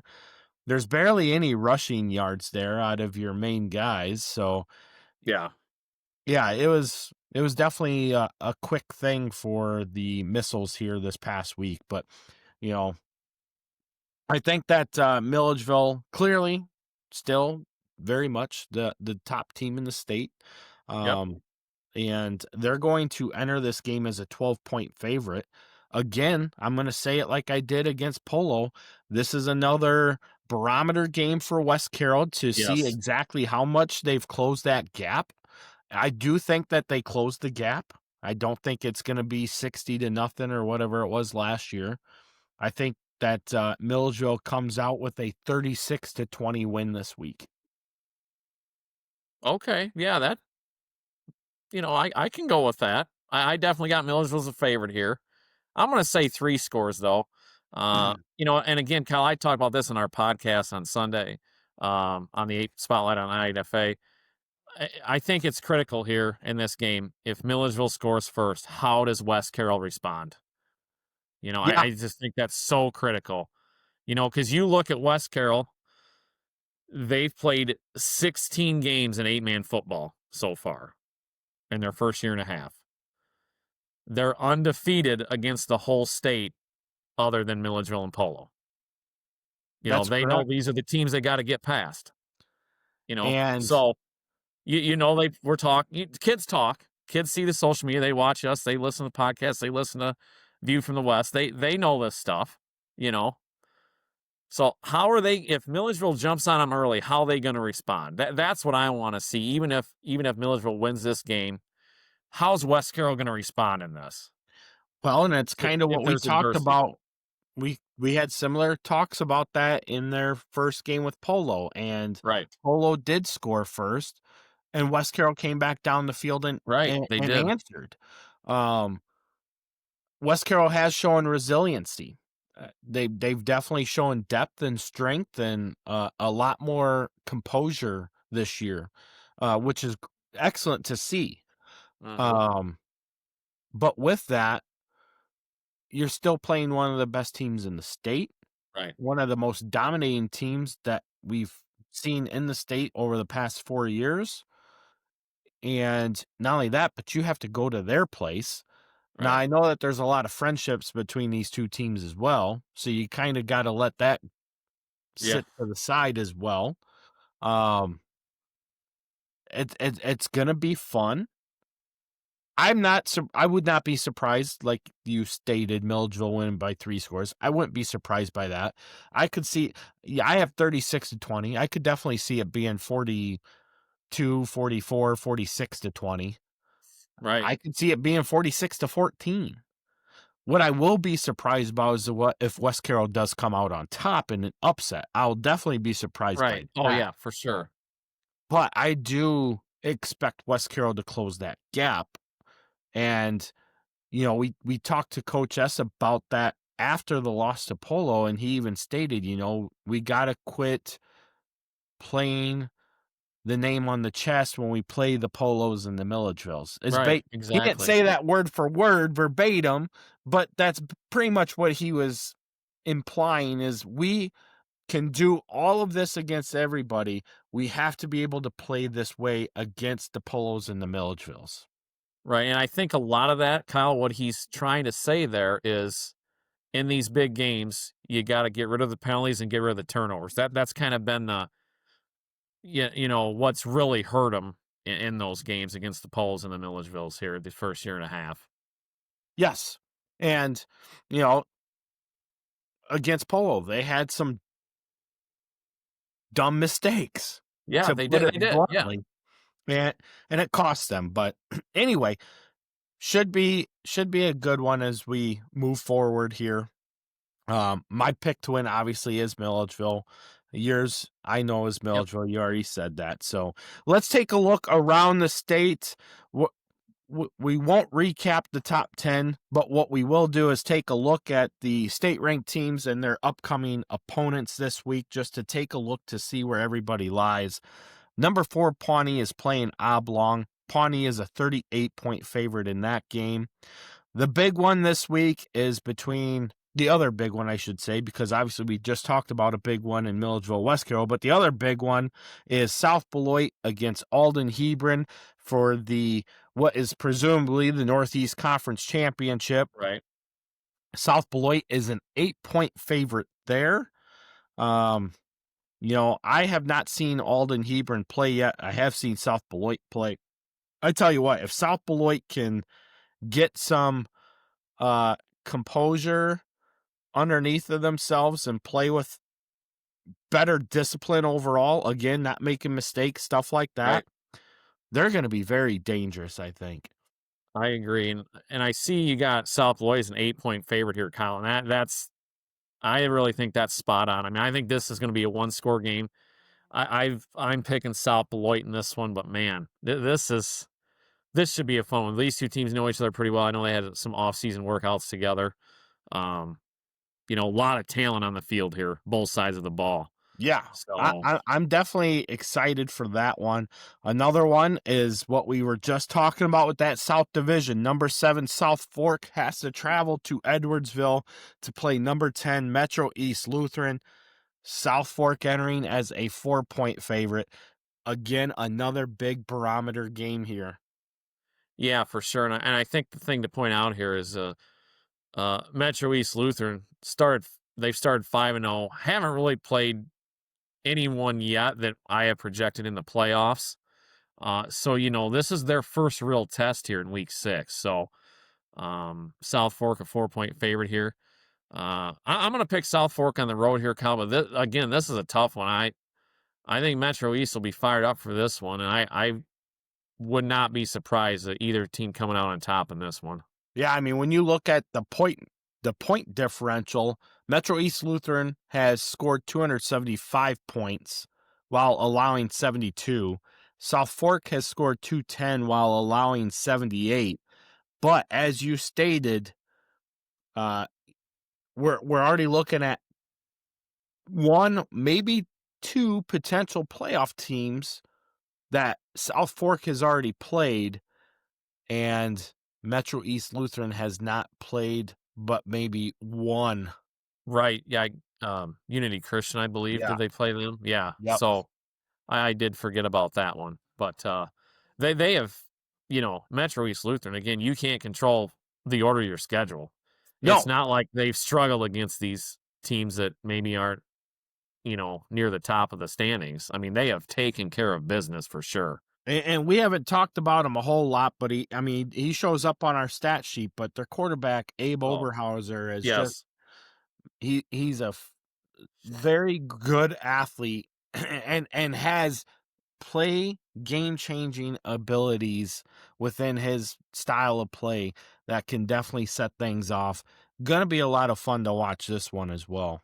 And I think South Fork, Kyle, what I like with them, not just their experience, everyone they have back, but this last week, that really opened my eyes. Not just the win over Sam, but getting that running game going, over 450 yards rushing, whatever it was as a team. I mean, I don't know, that really caught my attention. So I'm picking South Fork in this one.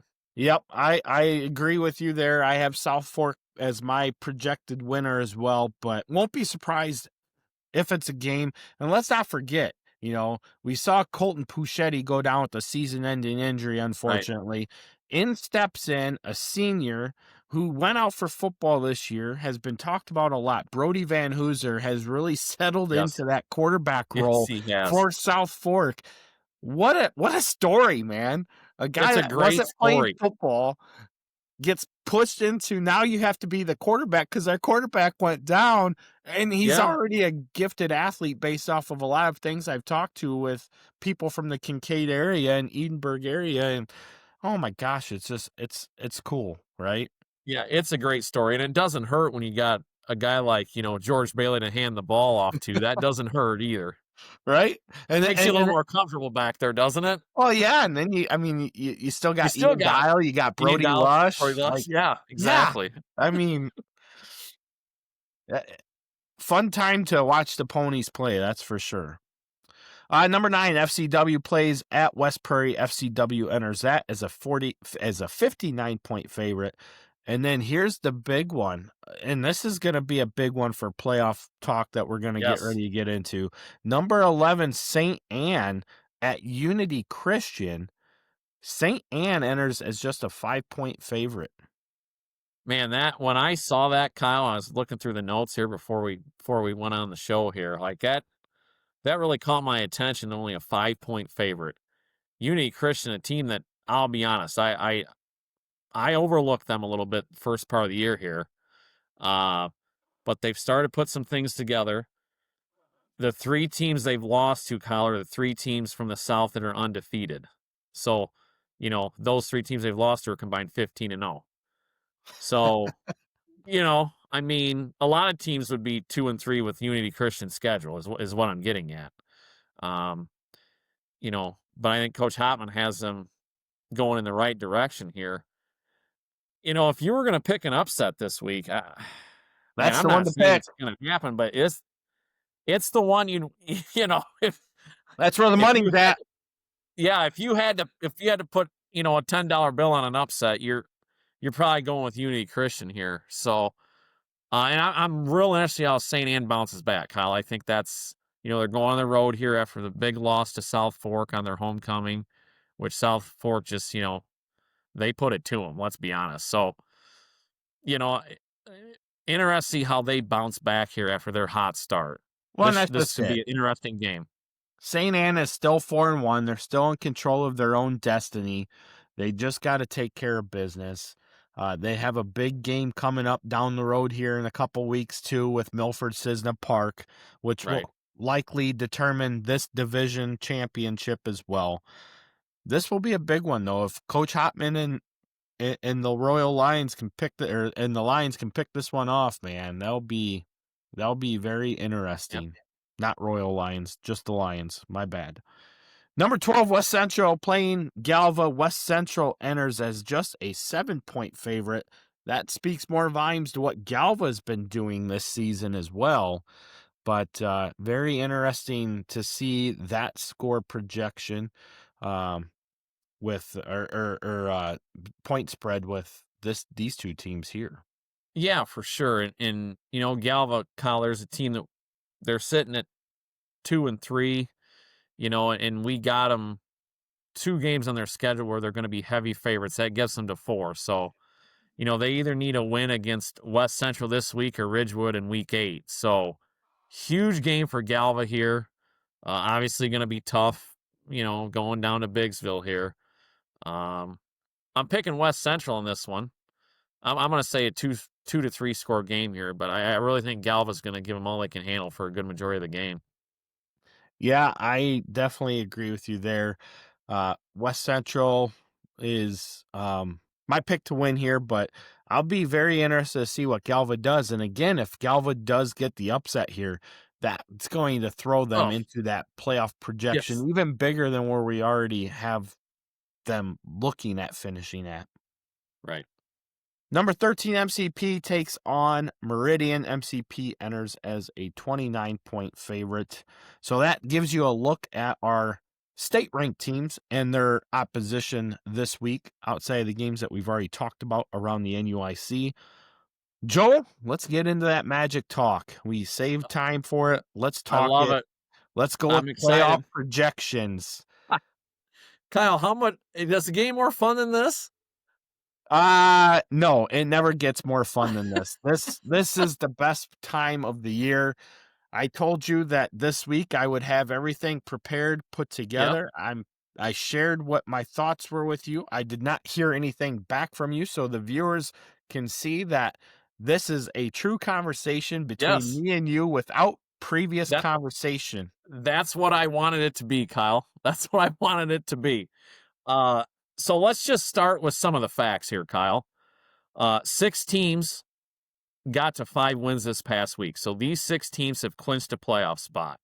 Milledgeville, Alden Hebron, South Beloit, Metro East, Pawnee, and South Fork. All right, so those 6 have all clinched a playoff spot with the 5 wins.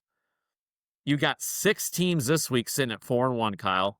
Polo, West Carroll, Amboy, St. Anne, MCP, and West Central all could clinch a playoff spot. Now, West Carroll, the underdog in their game against Milledgeville, but those other 5, Polo, Amboy, St. Anne, MCP, and West Central, they're favorites to win. So, Kyle, after this week, we could have 11 of the 16 teams known here heading into week 7. Yes, that is going to be very impactful taking a look at what we have projected out here. Yep.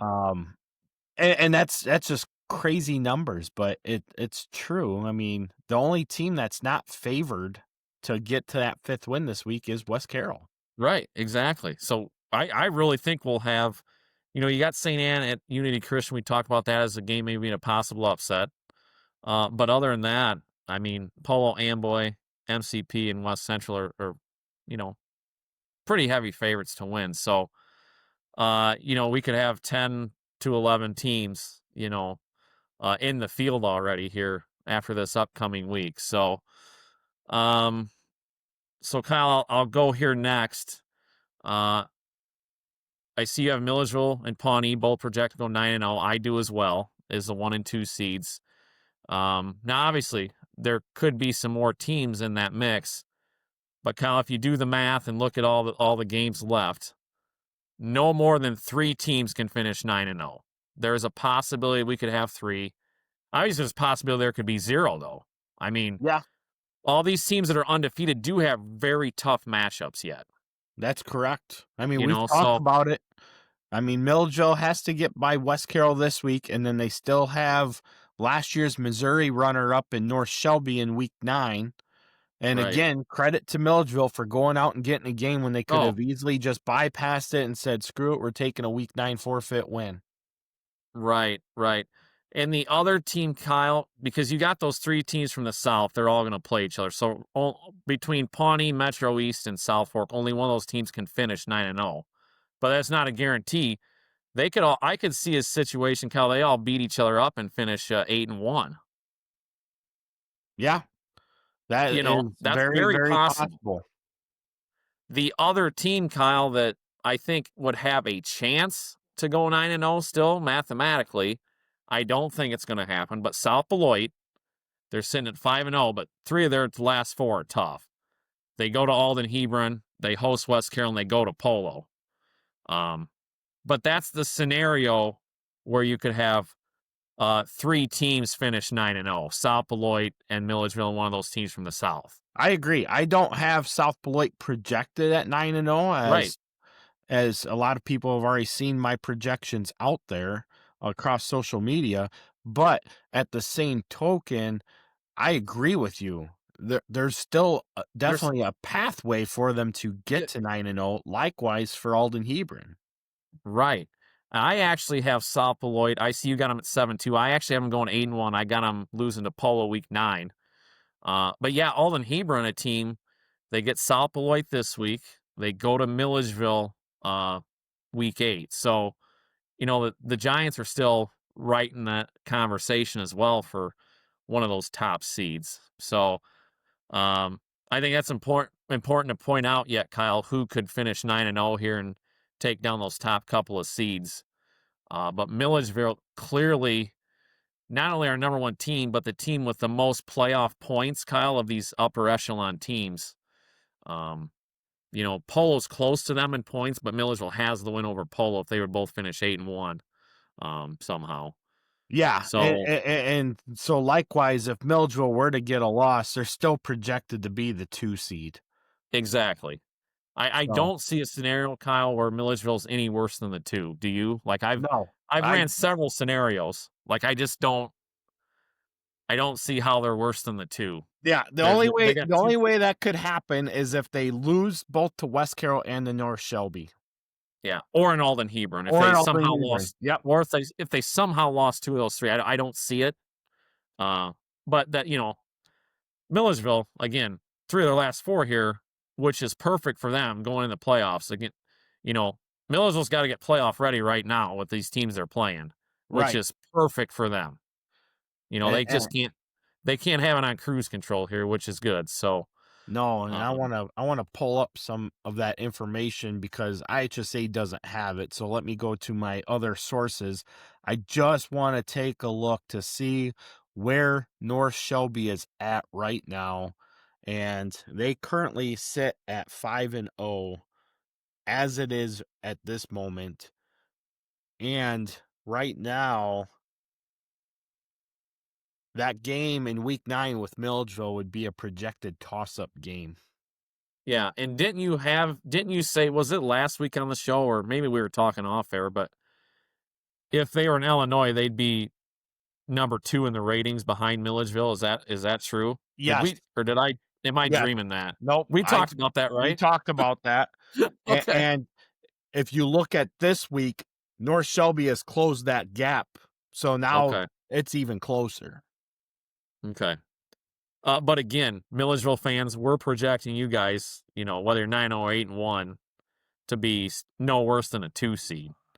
And if nobody finishes 9-0, Milledgeville would be the top seed at 8-1. So they're going to have the most points of any 8-1 or 9-0 team out there. North Shelby still has to play Knox County, who is rated right above them in the Missouri 8-man standings currently. Okay. Wow. And Knox County's only a 1-point favorite over North Shelby, so that there too is also just a toss-up game. Right. So, Kyle, looking at your projections here, this is the next thing I want to point out. You'd start looking at how the size of the bracket could shake out. Your projections right now, you got Milledgeville as the 1, I'll pull them and up our number for people. 2, our number 2 team in the state all season, Amboy, they're the 5 seed. That puts them and Milledgeville on the same side of the bracket. So obviously a lot can change yet. I actually right now in my projections have Amboy as the 6th seed. So me and Kyle have some games here projected differently moving forward here. So Kyle, that's obviously interesting, especially for all the NUIC fans.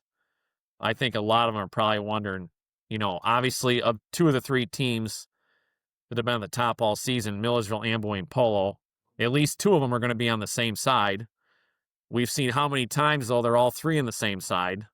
I wouldn't want to see that again.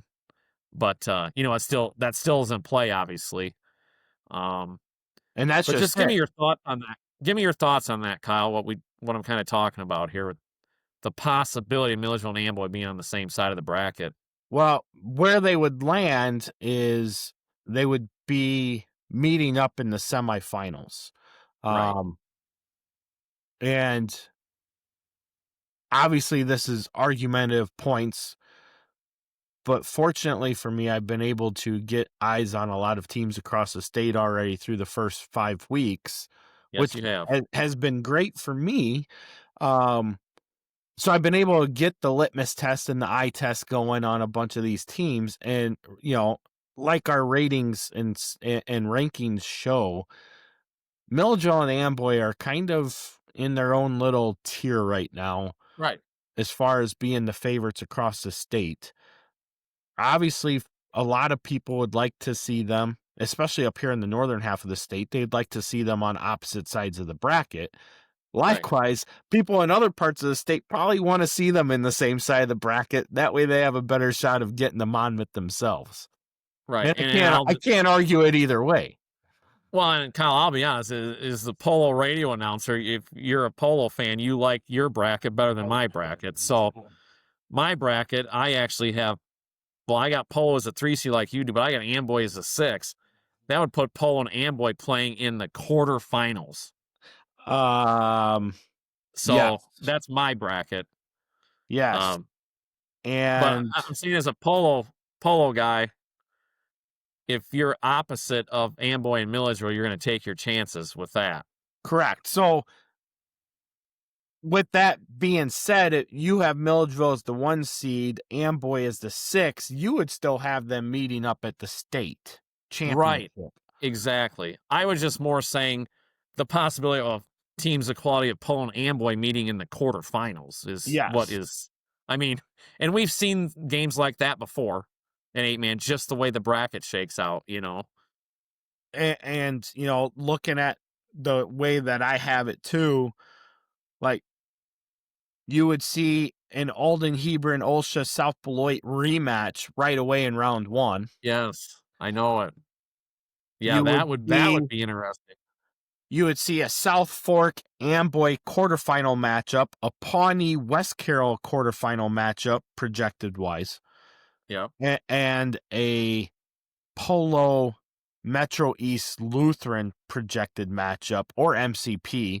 MCP would be the higher seed in my current projections. But if you look at the ratings, Metro East Lutheran is the highest rated team. So while seeding wise, that would be an upset, realistically, I don't see that being an upset.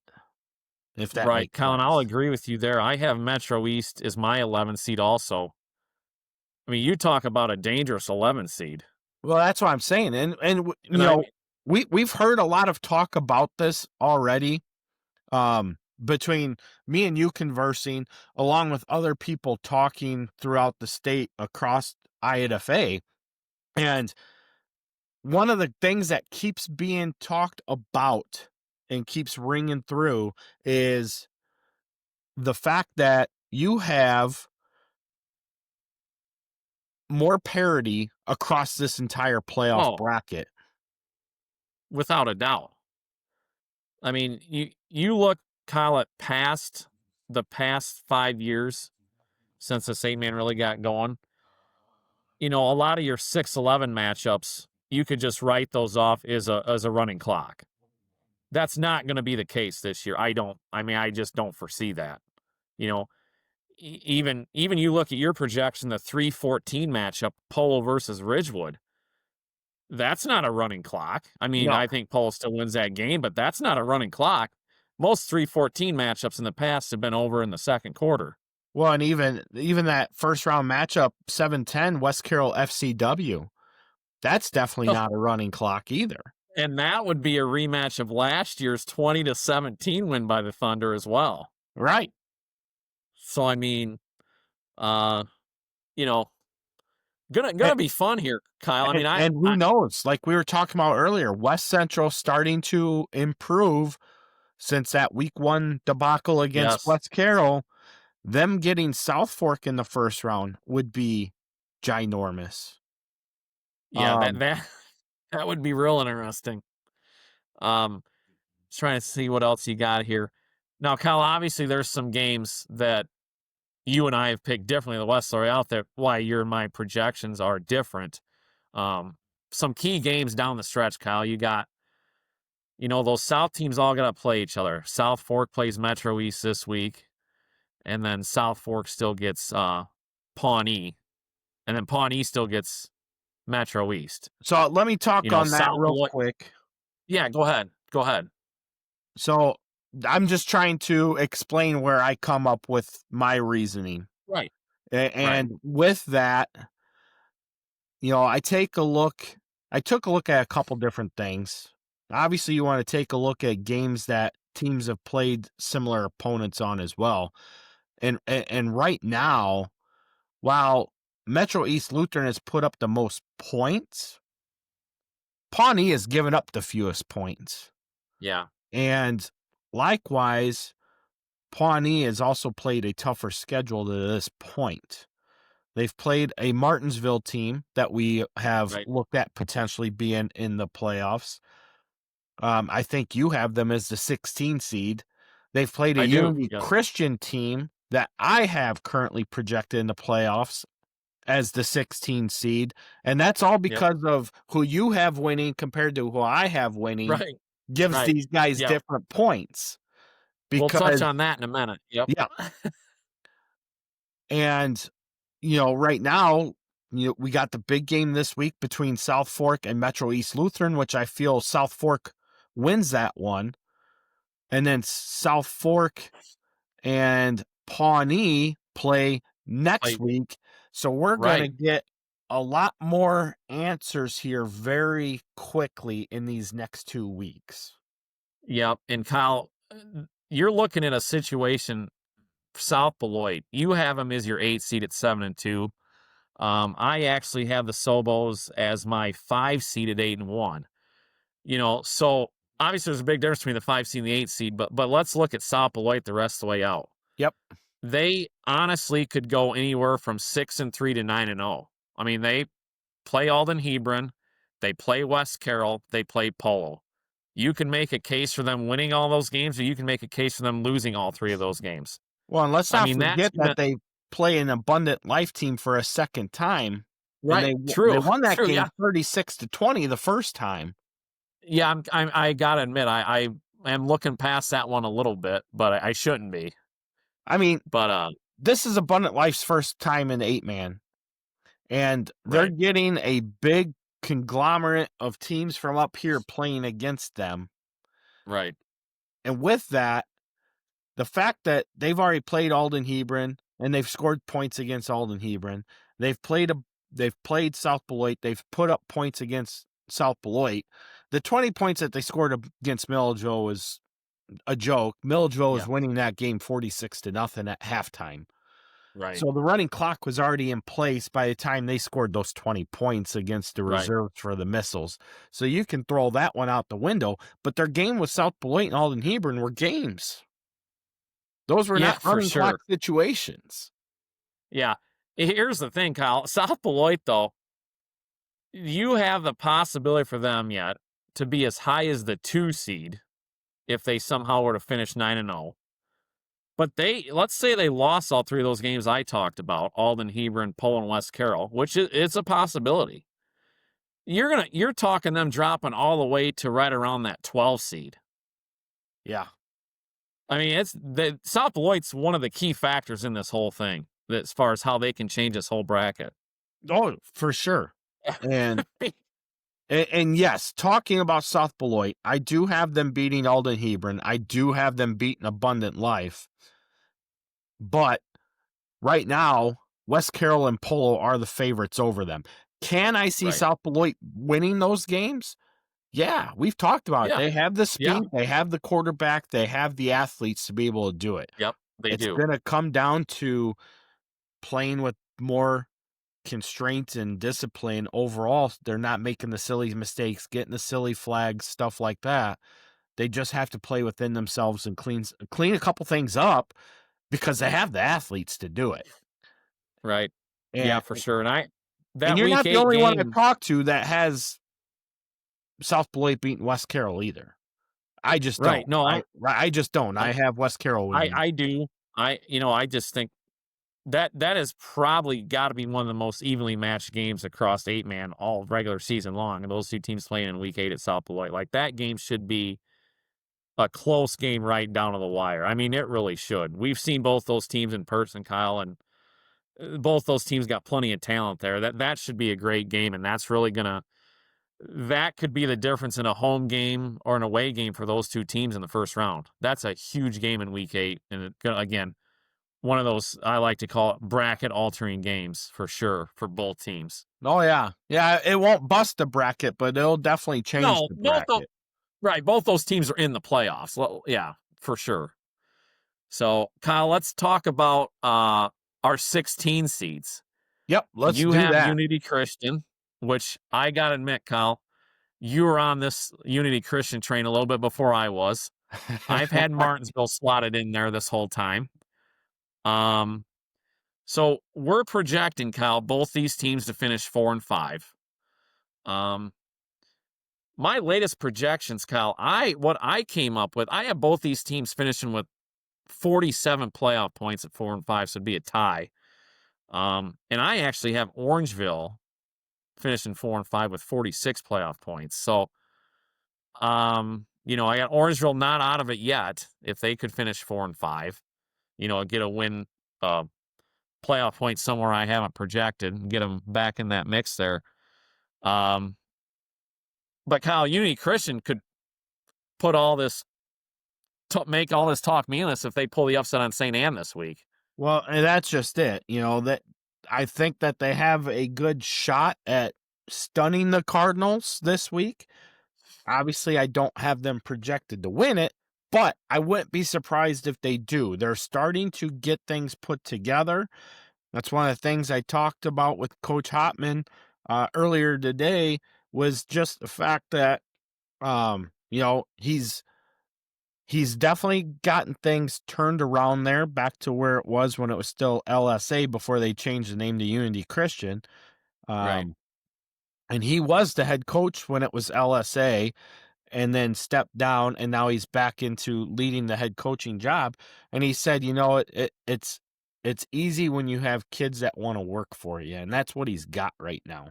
And granted, they don't have the talent that they had a couple years ago, but they're definitely fighting and clawing their way through these games. And here's the other thing. Unity Christian, Kyle, if they could somehow get to that 5 and 4 mark, they'd move up to that 14 seed because they'd have the most playoff points of the 5 and 4 teams, and it wouldn't even be close.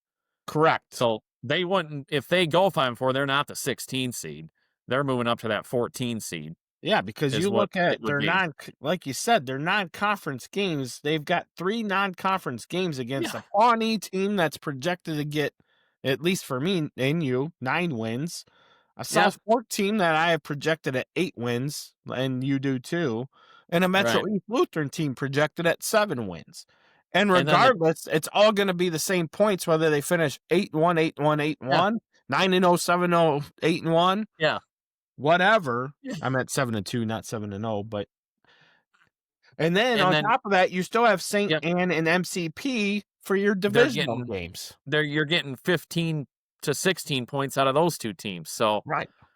They'll be right in that mix, and you look at Martinsville, Kyle, the team right now I have slated in, and I've had them the last couple weeks as my 4-5 team. They got Pal Hut this week. That'll get them to 3-3, we presume. They got Oblong in week 8. We presume that gets them to 4 wins. But their other two games, Kyle, are at Metro East and at South Fork in week 9. I mean, I don't know if Martinsville can get to the 5, Kyle. I just don't know if they got quite enough. Yeah, I'm not had saying them they can't do it, but. And I could be selling Martinsville a little short. I had them at 45 points, and that's just because I didn't get enough research to put in to find out exactly where Duggar is going to land with their total wins. And I think that's where I got them the 2 more points than you had them at, I believe. So that's why I got them projected at 47. And Duggar's sitting at 3-3 right now. Right. And I have to dig deeper into their schedule. I'd have to see exactly how far out they're projected. So that could definitely change some things up with my own projections as well. Orangeville, I have at 4-5 right now, also being the first team out. I have River Ridge getting to 4-5, but they're too far back right now. Same with Galva. I have Galva getting to 4-5, but Galva is only projected to get to 35 playoff points, which at 4-5 is definitely going to throw them out of the picture. So realistically, it's coming down to Unity Christian, Orangeville, and Martinsville, and where they can either A, get additional points, or B, they're gonna fall flat on their face. Right, Kyle. Let me throw one more team in that mix, and I don't think this is going to happen, but. In week 8, if St. Thomas More could beat Unity Christian, they throw themselves in that conversation. But I think they're gonna come up a few playoff points short. I only have them projected at 44. Yeah, but that could get St. Thomas More to 4-5 as well.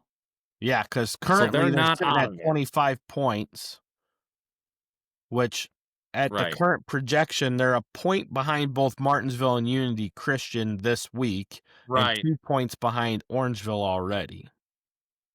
Yeah, I'm just saying they're mathematically still in it. I think it's fair. It's just fair to mention them as they're not 100% not out of the picture. Nope. So yeah, but folks, we got a pretty good idea who we think we got a pretty good idea that 15 teams that are going to make it for sure. Yes. We got it. Let's put it this way. We got it all narrowed down to 18 teams to make the 16 team field. Yep. And we're only at the halfway point. Yeah. But Kyle, these games coming up this week, South Beloit versus All in Hebron, and Pawnee versus South Fork versus Metro East. Could alter our bracket for sure for next week's show. There's no doubt about that. Yeah, I'm definitely going to be excited to talk about this as we go further down the road. There's no doubt about that.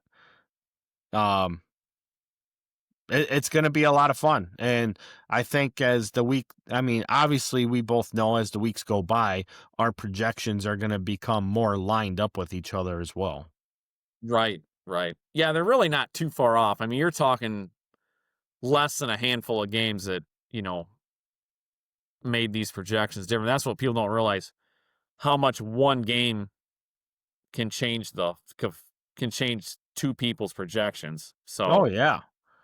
Especially when we're looking this far out, because, after this week, we're going to get more hardened material to work off for next week. Mm-hmm. Likewise, the week after that. So the closer we get, the narrower those discrepancies become. Yep, for sure. I can't wait, Kyle. It's going to be fun. Oh, it's always a lot of fun. Here we go.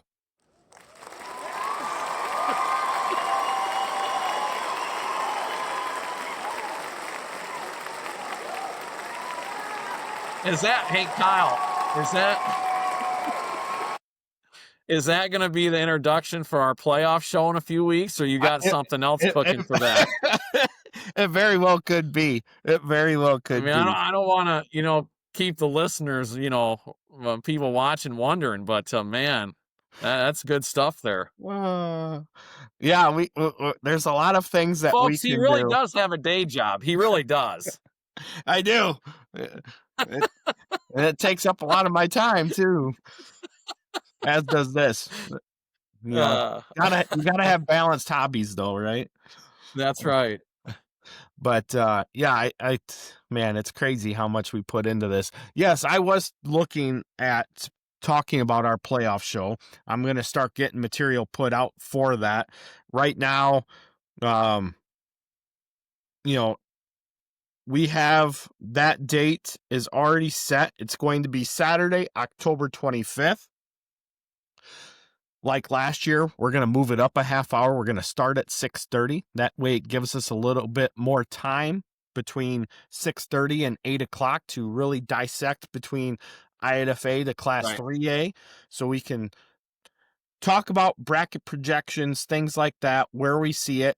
Once the brackets start getting released across IHSA at 8 o'clock, we'll also intertwine the IHSA brackets in there. If not, we'll pull IHSA out sooner because they usually release sooner anyway.